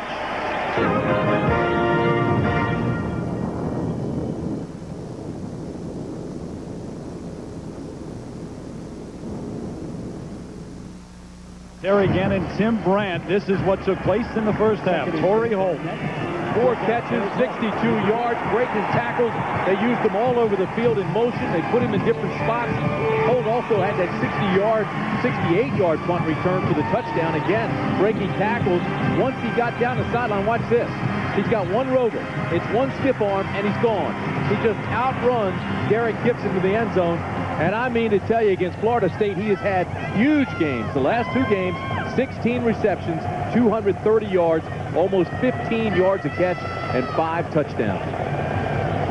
At NC State, you remember they deferred after winning the coin toss, and both you and I thought that was a mistake. May have been that touchdown pass to Warwick on the first play from scrimmage, but now they'll receive to open up the second half. Ray Robinson, the freshman, decides to bring it back out, cuts back, got some room on the near sideline. Dragged out of bounds at the 32-yard line. Derek Gibson made the tackle. It may have saved the touchdown. Morgan Stanley, Dean Witter, first half stats, very telling. 203 yards on the ground, or excuse me, in the air for Florida State, but the 3 interceptions, the key that Winky threw. No question about it. They had success, and of course, Barnett threw this one late. Didn't really hurt them.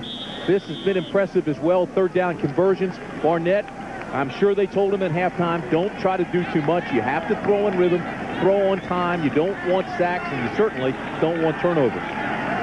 Good field position for NC State now to open up the second half. Eric Leak in motion to the near side. Out of the shotgun, Barnett under pressure. Throws with the cut back to Holt. Flags on the play. Out to the 33-yard line. Thrown in the area they normally call holding. See if it was holding against NC State. Looked like it may have been a face mask. I thought it was face mask at the end. There are 2 flags down. So did I. Looks like they grabbed Holt's face mask.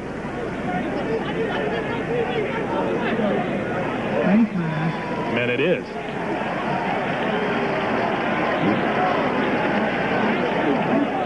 Watch Holt. Again, he drives him off, comes back, and now starts to slant in. Watch him. He'll break this first tackle, but there's the face mask penalty. Mario Edwards with the interference call earlier in the game. Face mask on the defense. That's a 15-yard penalty. I don't know why Edwards is saying, what's wrong with you? That bad call when he had his face mask. He's saying it should have been 15 yards. Well, I do agree with that. It should have been a 5. Edwards wasn't flagrant. A lot of times you'll go up high and grab the helmet and end up with your fingers in his face mask. Didn't look like he held onto it. Looked like he had him for a moment and then let go. But Edwards, not only with the interference call early, but now the face mask penalty. He did intercept the pass, though, and brought it back 50 yards in the first half. So it's 1st and 10 at the 48 now after the penalty.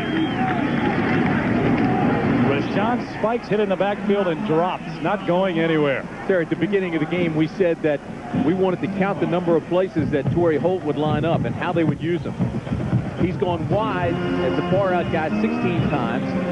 In the slot 9 times. He's been in motion 7 times. You see the success that he had while he's in motion, because now you've got the defensive back, if he's in man, chasing him all the way across the field. But he's had a big day. They continue to move him, and he's playing with a great deal of confidence. Mike O'Kane, that's the plan all year long, but especially against the Seminoles, to move him around and make sure that you can't key on him in any one area.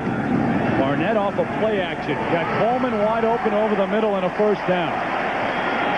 To the 41-yard line of Florida State. Tay Cody on the coverage and the hit, but not before. Coleman got enough to move the chains. Chris Coleman playing with a sore knee today. He had 2 catches last week, and I mean, they are playing him soft. I don't know what Tay Cody's doing out there. He's their best cover guy. He's only a sophomore, but he was playing very soft out there, waiting for the push, maybe the sprint on the poster flag, but instead he brought it back under and made the catch. Coleman had 14 catches a year ago and a touchdown. And the leading receiver in terms of yards per catch for NC State. In fact, near the record for the Wolfpack. Rashawn Spikes tripped up over the left side of the line. It's a good point about Coleman. I mean, he's not Torrey Holt. He's not the first look all the time, but he does average 19 yards a catch for his career, and that's awfully impressive. Look at the numbers for Barnett. Only the 1 interception that came late in the first half did not come back to haunt him at all, even though the Wolfpack were inside of Florida State territory at the time. Coleman, you tend to forget about him with all the attention paid to Torrey Holt, but a solid receiver. Under pressure over the middle to Torrey Holt. Came back to get it, and he's got another Wolfpack first down inside the 30. Presence of mind from Jamie Barnett. He was under a lot of pressure from Jerry Johnson. Watch this, pressure coming, as you said, from Johnson, but also they were pinching him from the outside, so when he stepped up, almost went right into Johnson. Then he had Holt isolated on the linebacker, so Rackley couldn't cover him, and they got the completion in the first down. You know Bobby Bowden lit him up at halftime. I wouldn't want to be a part of that Seminole dressing room to listen to Bobby's comments at halftime, but so far, NC State coming out driving. Robinson a step away from breaking that.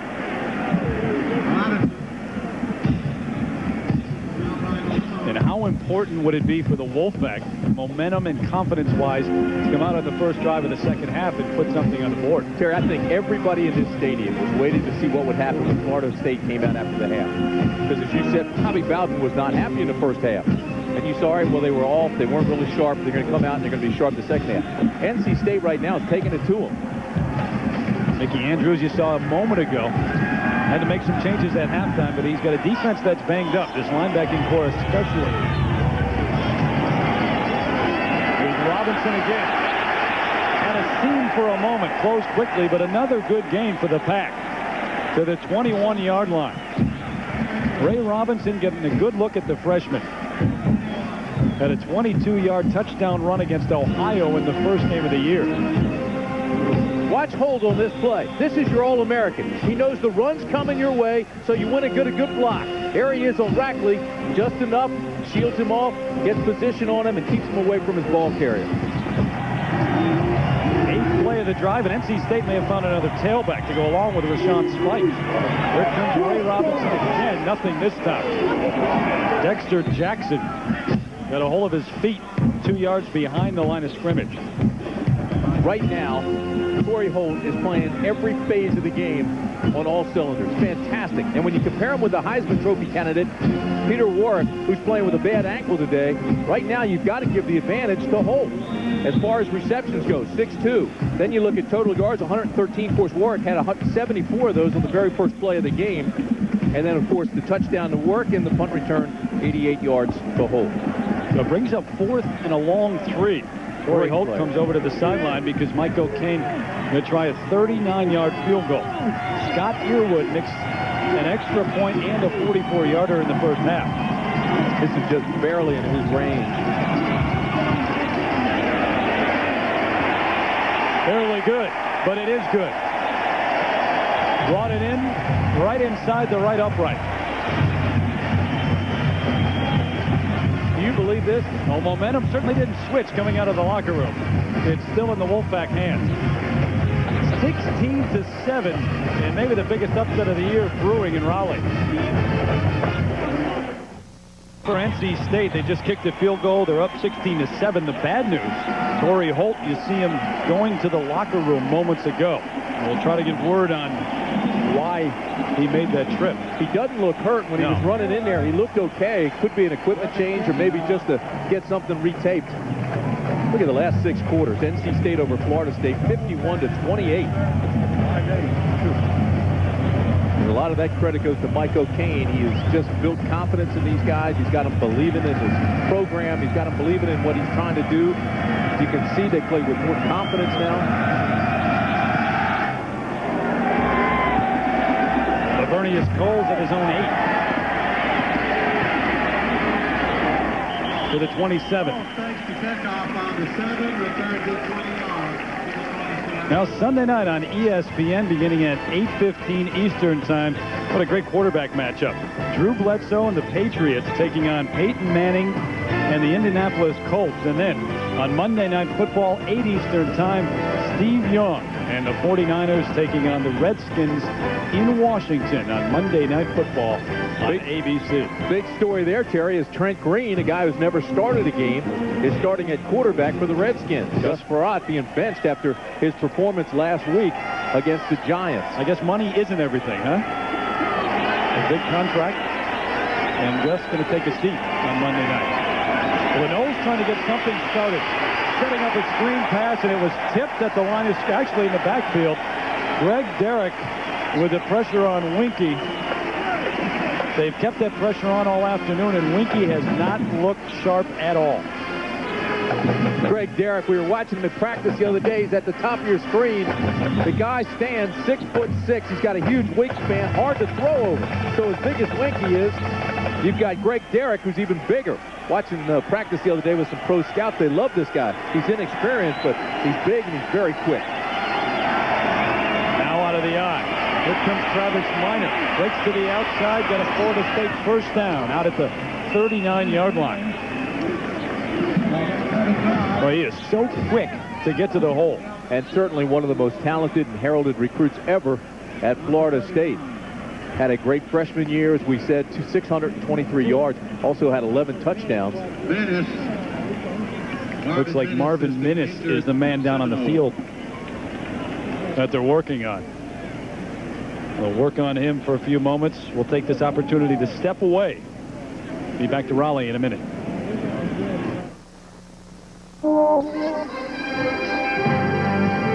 ABC Sports presentation of college football brought to you by the new Dodge. It's about change.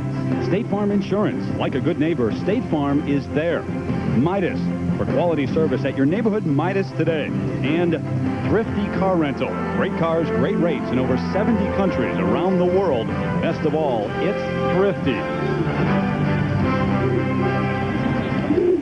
Great one going on here in Raleigh as the Wolfpack lead, and we've been told that it wasn't an equipment change, nor was it an injury, but nature may have been calling for Torrey Holt. It happens. As he just made his way back from the NC State locker room. Got to take care of business. There goes Travis Minor trying to do the same. Bobby Cotton had him wrapped up, slowed him down, and then got some help from Tony Scott. Bobby Cotton, the leader of this defensive line, and there's Jeff Snipes, the defensive coordinator, or the co-defensive coordinator, who told us his plan was to change his defenses, maybe take some chances, but to confuse Chris Winky. Well, and he's been doing that. We've seen him play 3-deep zone. We've seen him play man for man. We've seen him play combinations. Now, he's gotten burnt once or twice, but for the most part, he really has confused Winky. And the way he's used his safeties, they've had 2 interceptions. Second and a long 8 now for the Noles. Through the hands of Clayton White, could have been picked off. Ron Dugan's the intended receiver, but the man who had the best chance at making that catch was Clayton White, the sophomore outside linebacker. You know, Chris Winky right now is pointing. He's shaking his head. Inside, it's got to be eating his insides out because he's 6 for 20. He's got 1 touchdown, but 3 interceptions. He got away with 1 there. That should have been picked off. Mark Rick trying to figure something out upstairs to relay down to his quarterback. This might be one of those days, though, that you've got receivers open. Winky has just not been sharp. He hasn't been able to find them.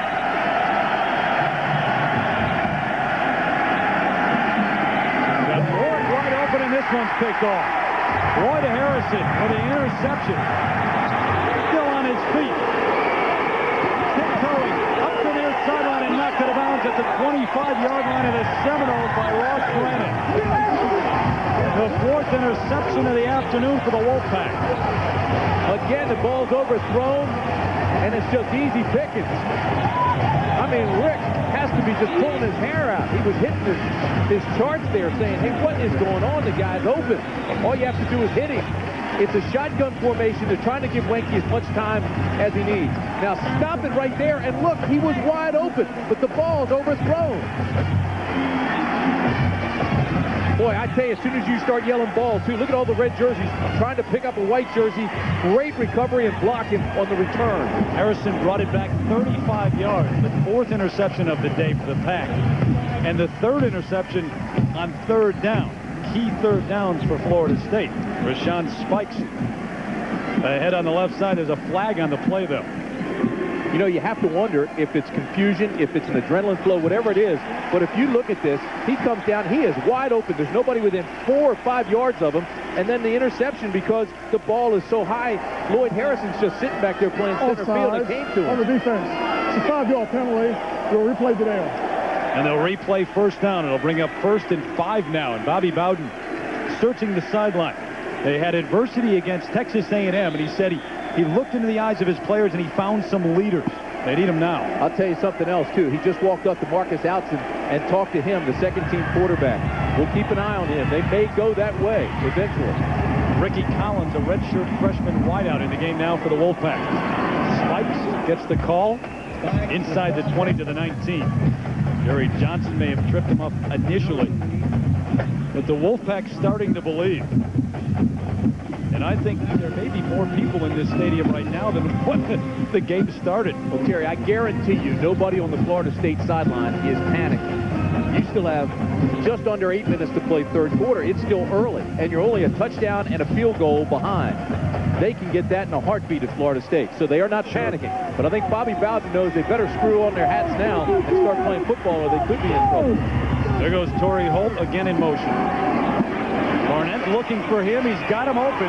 Throws behind him. What a catch by Holt. Unbelievable. What a catch by Torrey Holt. They'll move the chains again. There's your all-ACC wideout. He's more than that, Terry. He's an All-American and a high draft pick waiting to happen. You're seeing two of the best today in Holt and Warwick, two of the best in the nation, but with Wanky's troubles, Warwick hasn't been able to get much going except for the first play of the game. Again, they're sending him out wide, and he outruns the defensive back. Actually, again, he's locked on the linebacker, and that is one whale of a catch.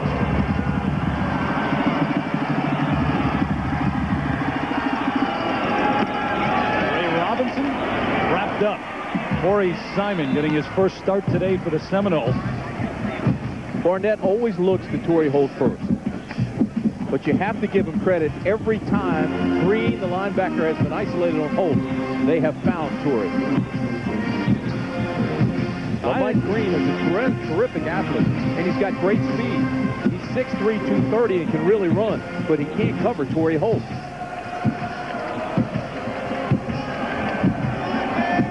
Maybe the key for Barnett in being able to look at Holt and go elsewhere, though, the protection he's gotten from the line. I think most expected this defense in front of the Seminoles to be in the backfield all day. Wide open in the end zone and through his hands. Oh, my gosh. Jamie Barnett and Michael Fouché, the tight end, wide open, maybe just overthrew him a little bit. Boy, I'll tell you what, they were both open. Holt was open, too. He's the guy in motion. I'm going to ask you to stop this in 1 second. All right, stop it right there. Here's one receiver, and then Holt's over here by himself on the left side. Two guys wide open. It was a sure touchdown. A short touchdown. And watch this. He just can't field it over his head. Fouché loses it. Actually, when he lunges for it, it went right through his hand. Well, he's been out with a hamstring pull too, and it looked like that's what happened. He tried to lunge and just couldn't get there. In any case, Barnett throwing, Holt broken up. Nice play by Demetro Stevens, the middle linebacker, who steps into some big shoes, filling those of Darrell Bush. Yeah, they've been running this play a lot. Stevens isn't fooled. He's going to act like he's going out, and then he's coming back in right under the linebacker. And Stevens is locked in on Barnett the whole time, reads the pass, makes a nice play on it. So the Noles stop the Wolfpack on third down, brings up 4th and 9, and they'll place it down at the 18-yard line. 28-yard field goal attempt for Earwood.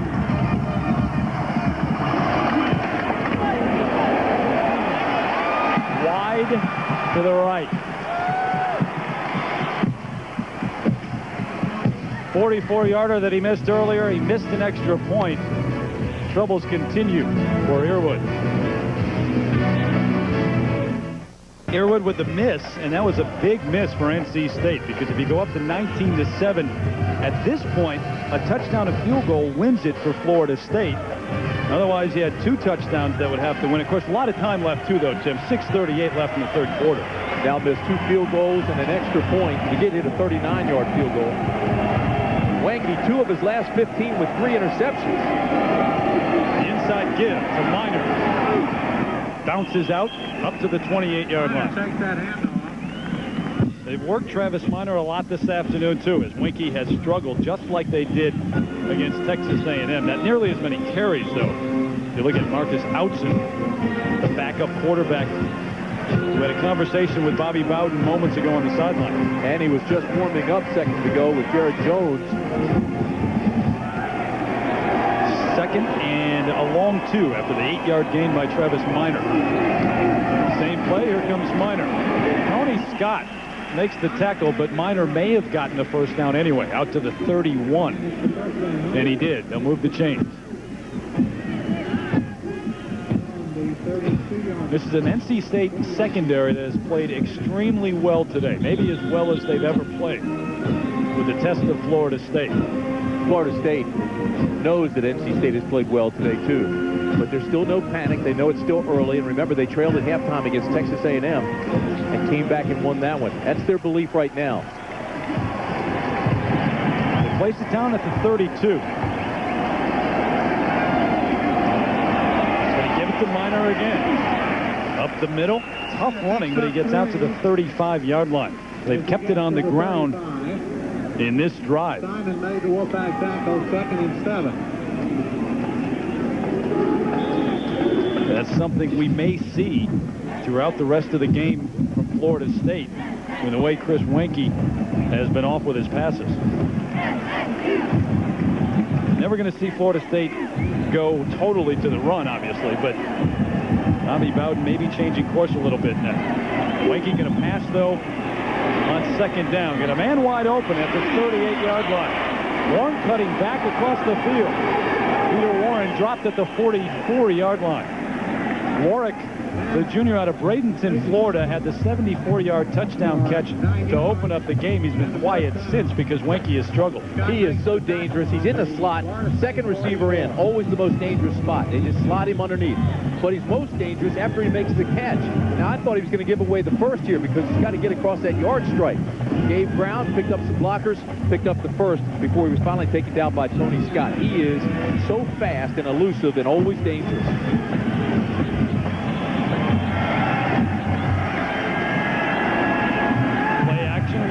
Pump fake going deep. Going for the home run to Cole. And out of bounds. Well covered. Lloyd Harrison, who just picked off a pass on the last drive by Florida State, step for step with Cole. You don't see Wenke underthrow receivers very often. His problem is he overthrows them. And when he does it in the field of play, he's throwing picks to the center fielder. You can live with it to the sideline. It's going in the second row. Sure. And defensively, NC State has done a lot of that. They've played too deep, or they played a man free a lot today, a free safety.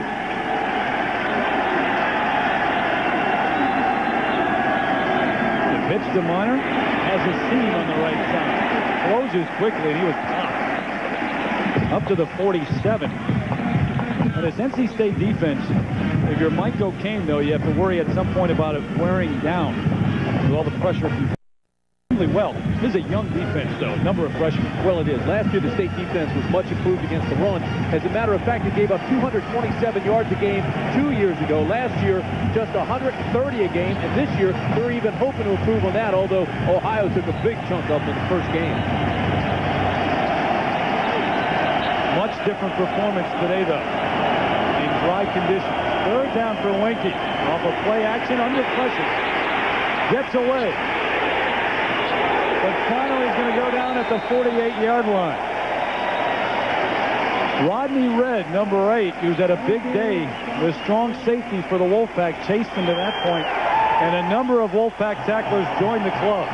Terry, they're just having fun around here at NC State right now. They're just teeing off. Guys are taking shots. Again, they bring pressure up the middle, and look at your outside with Cotton.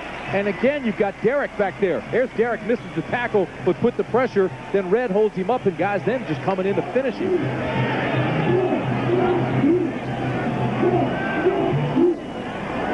High snap for Cottrell, and he gets it underway. Marcel Huff just drilled as he tried to field the ball.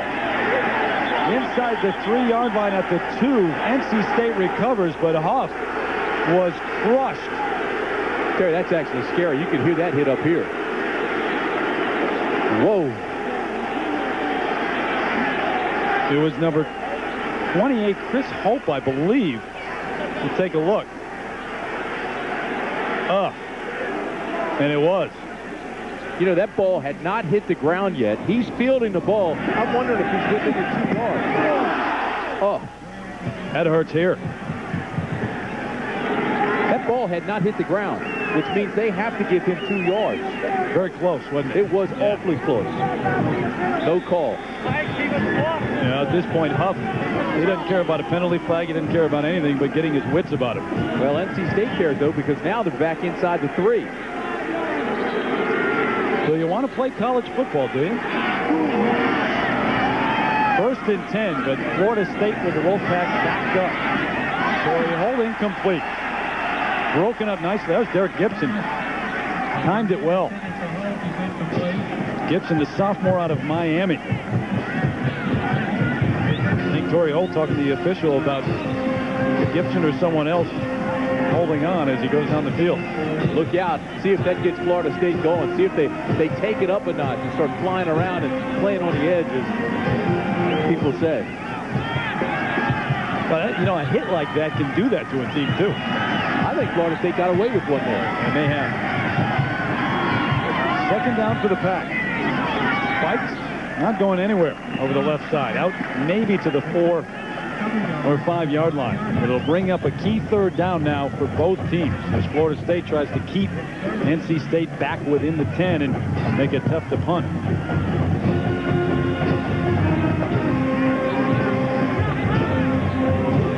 Mickey Andrews and his defense going back to the drawing board at halftime.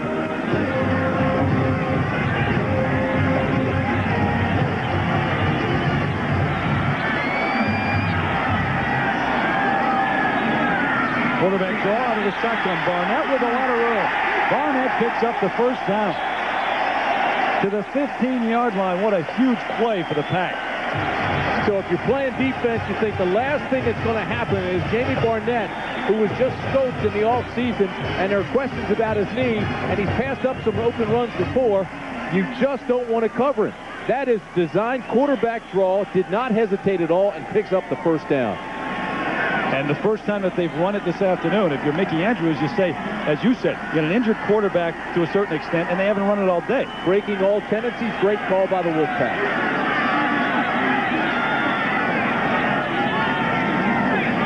Barnett with an open tight end. Nice catch. Devon Smith hauled it in at the 30-yard line. Oh, my God!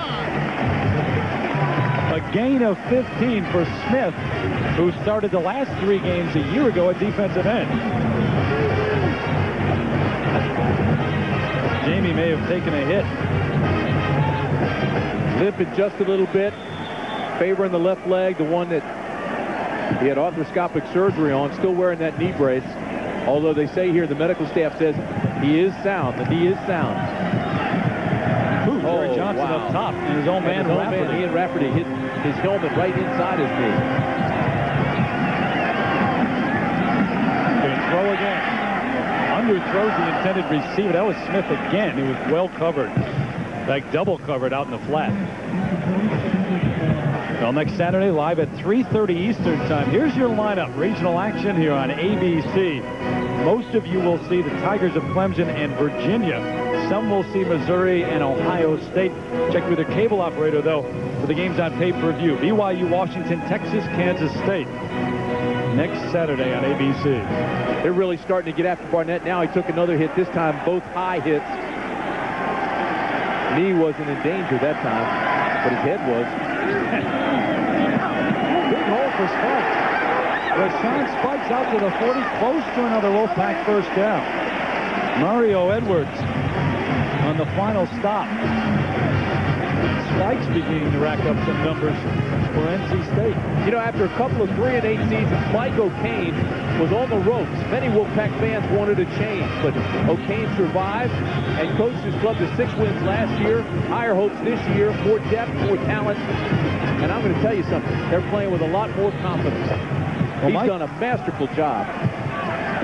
I think the Florida State game a big part of that last year. Mike O'Kane having taken the Wolfpack to 2 bowl games. He won the Peach Bowl in '94. Spikes pops it up, and the Wolfpack get it back.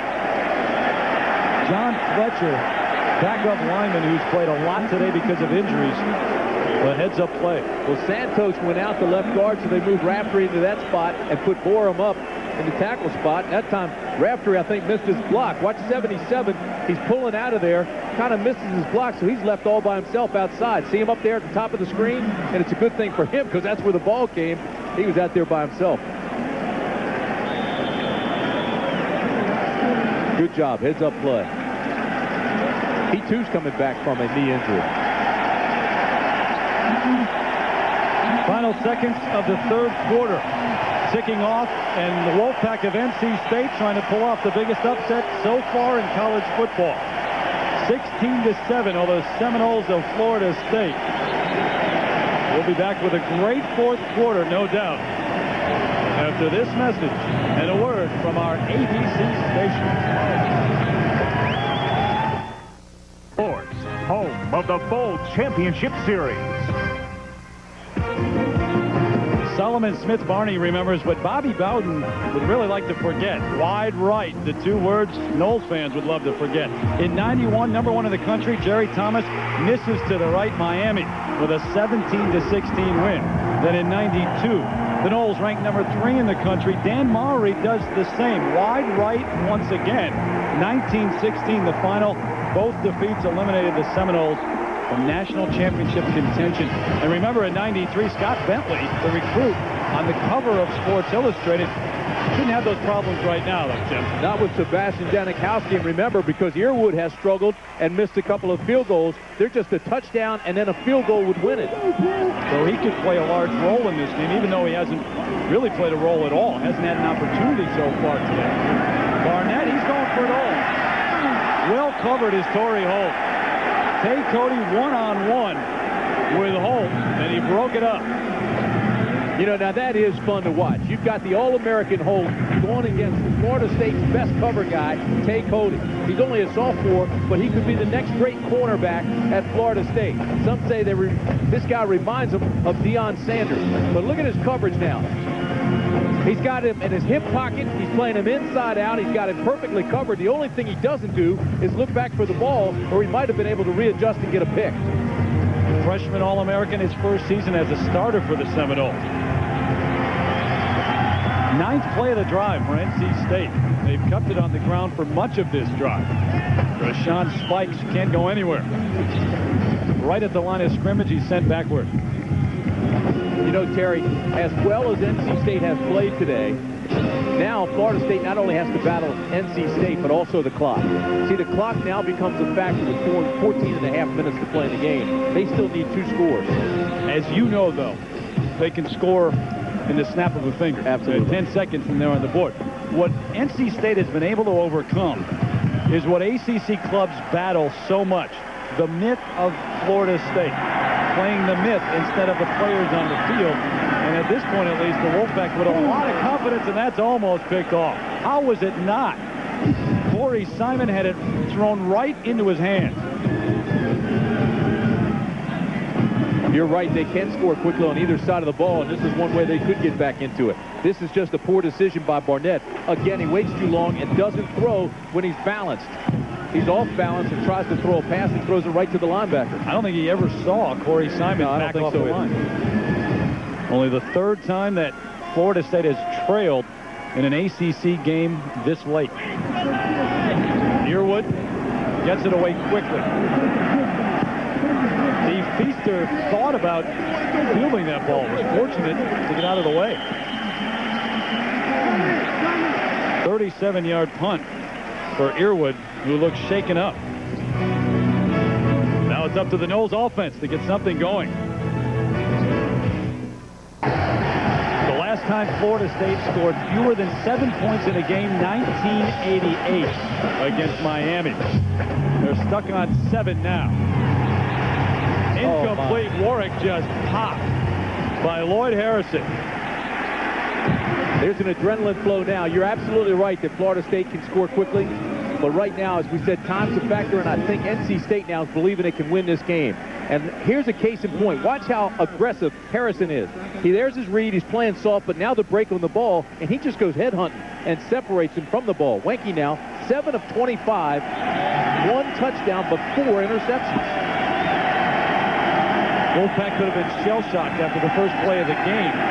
The touchdown pass to Warwick. but they weren't. And down goes Wenke. The sack by the Wolfpack. Clayton Simon again. Simon, the senior out of Hickory, North Carolina, has had a big game. Wenke said he had a problem with patience because he has more time than he has in practice because they don't face anybody that is as aggressive as their defense. But I think he's holding it too long now.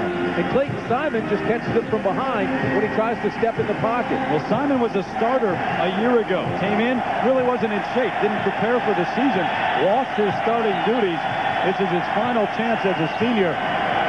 Making up for it today. Wenke thrown over the middle. Dugans got it right in front of Tony Scott. Nice throw, nice catch. Yeah, I was going to say that ball was well thrown. 22-yard pickup, and that ball had velocity on it. Just outside the 47-yard line.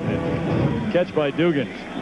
See, and again, I thought Tony Scott was playing just a little bit soft back in coverage. They can't get tentative now. They got to continue like Harrison did and go head hunting. Wenke 8 out of 26 now on the day. Throws over the middle, right behind his intended receiver. Another ball that Warwick could have caught, but not really well thrown by Wenke. He's had receivers open throughout the afternoon. NC State taking chances on defense, and he hasn't been able to connect.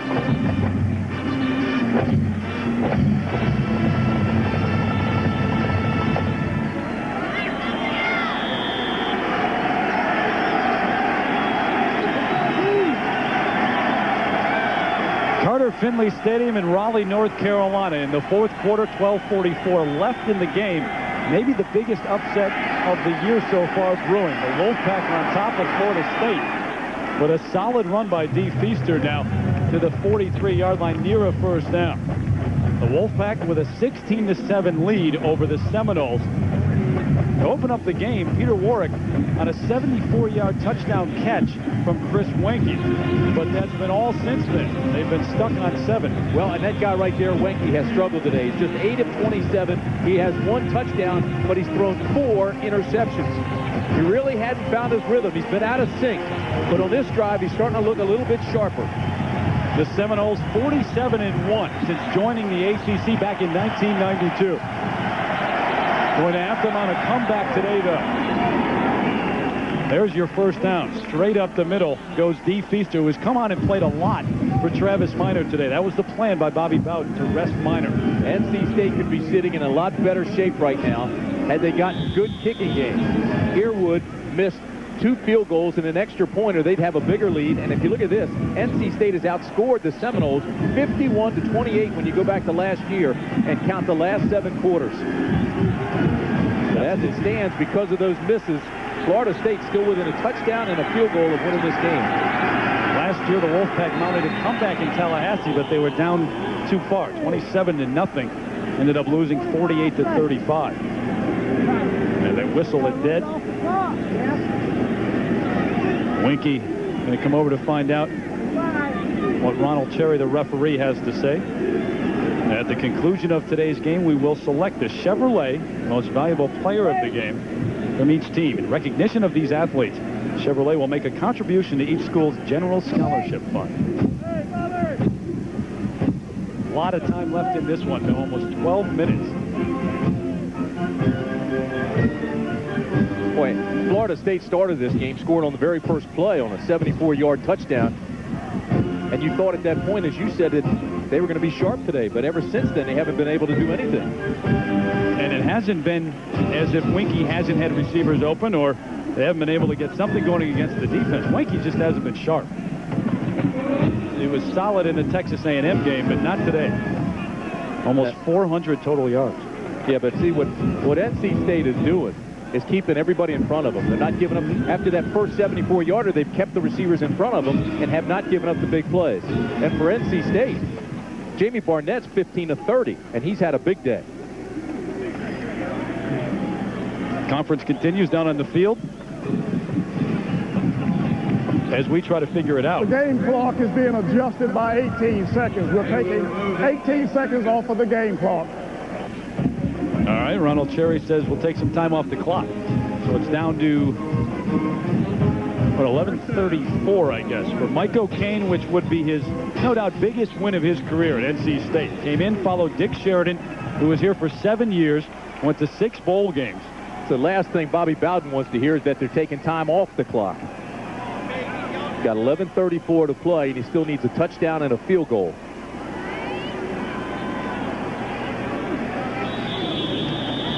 Plus, Wanky standing around all this time just when he seemed to be getting his rhythm back.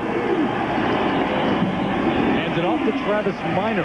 Bowls his way straight ahead. Finally brought down up at the 34-yard line. He has been a workhorse, though. In the first game, we mentioned 34 carries. That's a Florida State record against Texas A&M. And the split time with D. Feaster gotten a little more of a break today, but they've gone more to him in the second half because Wanky has not been able to connect in the air. 18 carries, 104 yards now for Travis Minor as Feaster looks on. Play action. Wanky with a world of time. Dugan's double covered and broken up in the end zone. Well covered by the Wolfpack. You know, I think everybody saw Florida State play Texas A&M. And I was talking to Mike Hankiewicz, and the Texas A&M defensive coordinator, and he says what makes the Noles offense so difficult to defend is that they can line up in an I formation and then throw it so effectively. Or they can line up in a passing formation and run it. But they aren't fooling NC State. And Wanky's thrown into double coverage. Both safeties converged on this play. They only had 2 wideouts, 2 receivers, and so both safeties could come over. That was an easy play for those safeties. Wanky had 3 days to throw it. He had no one open. There's the drive so far. Through the hands of Warwick, and this one picked off. NC State with the 5th interception of the game. Anthony Cason, the redshirt freshman out of Indian River, Virginia, with this one.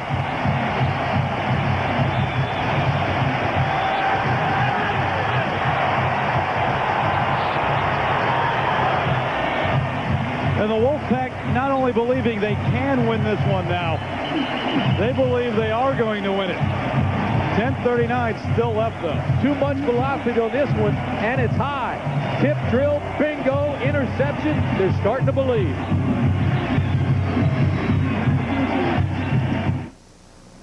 Marcus Elton on the sideline, the relief pitcher in the bullpen, warming up. He did so earlier in the second half, but now more intently as Wanky on the sideline after his 5th interception of the afternoon. Keep in mind, Alton got a lot of repetitions in the springtime because Kendra was out, and Alton was actually battling for the #1 spot with Wanky. Things starting to get serious in Raleigh, North Carolina with 10:39 left and the Wolfpack up. Riker screen, Holt, a nice catch after it was tipped. He may have saved an interception. 2 things. Time is definitely a factor. Florida State can't panic, and you can see there they aren't. But they have gotten more aggressive. They came with a jailbreak there and brought everybody to put the pressure on Barnett. The second thing is NC State cannot get too excited here, too emotional, because emotion gets in the way of concentration, and you can sometimes make mistakes that they haven't made to this point. The one mistake Barnett made earlier, he threw the interception and he tried to make something happen that wasn't there. Exactly what you're talking about. The junior out of Roxborough, North Carolina with a straight drop. Plenty of room to run. He tucks it to the near sideline. Got a Wolfpack first down in the dive. Out of bounds at the 37-yard line. Diving for the first down, Barnett. The only time that Florida State has lost in the ACC. You go back to 95, 33-28 to score at Virginia. Warwick Dunn can't get to the end zone. So Bobby Bowden within a foot of an unblemished record in ACC play since joining in 1992. As Dunn was stopped at the goal line in danger of another one. But they're still 47-1 in 6 seasons in the conference. 11 consecutive 10-win seasons, 11 straight top 4 rankings. They don't lose often, and they definitely don't panic in this situation. if you're Mike O'Kane, you're hoping your ball club believes at this point, even though you haven't been in a situation like this against Florida State, but believes that you are going to win the game. Here again with the situation where Barnett, with the bad wheel, he had his knee operated on. They say it's still not 100%. They don't expect him to run. He comes out and picks up the key first down. By the way, we've got more clock problems. Had to take time off the clock on the last drive, and they may have to do the same. Well, twice now. The clock has not started when play started. Which you would never think that would happen at home. Usually not happening at home when an upset is brewing, yeah. Now, this one a long way from over, but more action tonight at 8 o'clock in prime time here on ABC. The Irish trying to build on the upset of Michigan. Go to East Lansing to take on Michigan State. They're trying to right the ship. It'll be a huge upset for them over the Irish tonight. Good one, though. Rivalry, obviously. That's tonight at 8 o'clock here on ABC. And now they'll continue to talk about the clock problems.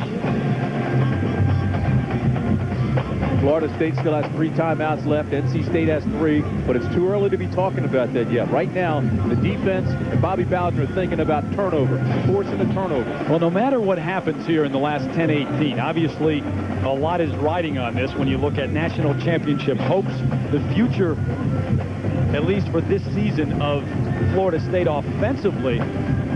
The Noles coaches can't feel good about what they've seen today based on what they saw in the Texas A&M game, and they felt very good after that. And regardless of the outcome of this game is certainly going to hurt Florida State in the polls. The only good thing about that, it's still early in the season. Of course, the bowl championship series this year, #1 versus #2, guaranteed. And the Noles hoping to be in one of those 2 spots. Mickey Andrews, the defensive coordinator. Last 2 times he's come with blitzes. First down, finally got the clock worked out. So Jamie Barnett back to the line of scrimmage. Rashawn Spikes gets the call. Back to the line, that's about it. Tough to run against these Noles. Corey Simon, the junior, who got a start today. He was in on the stop first. Big stop on first down. That's when NC State has had a lot of success on first downs, which has allowed their game plan to go in full swing. Then they can pass or run. But here now brings up 2nd down and 11. See, they've got to now start thinking it's 2nd and long and start thinking about looking for Torrey Holt again. Well, in terms of the run, the way teams have always tried to attack Florida State, run right up the middle, right at them because of their quickness east and west. And now they've got the great tackles up the middle. Barnett, there's Holt out there, makes the catch. Holt to the score. Torrey Holt to the end zone. 63 yards, there are no flags on the play. And you better believe this Wolfpack crowd expects the upset now.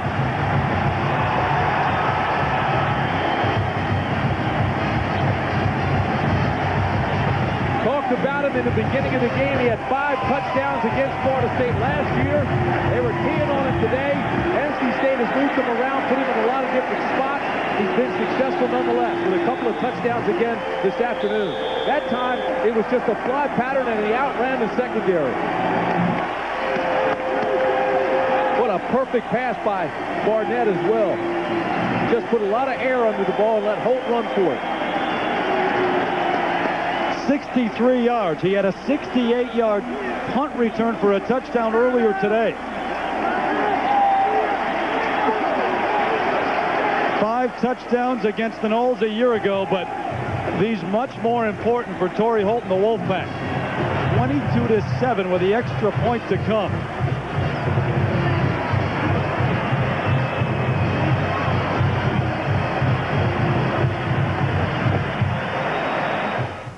.47-1.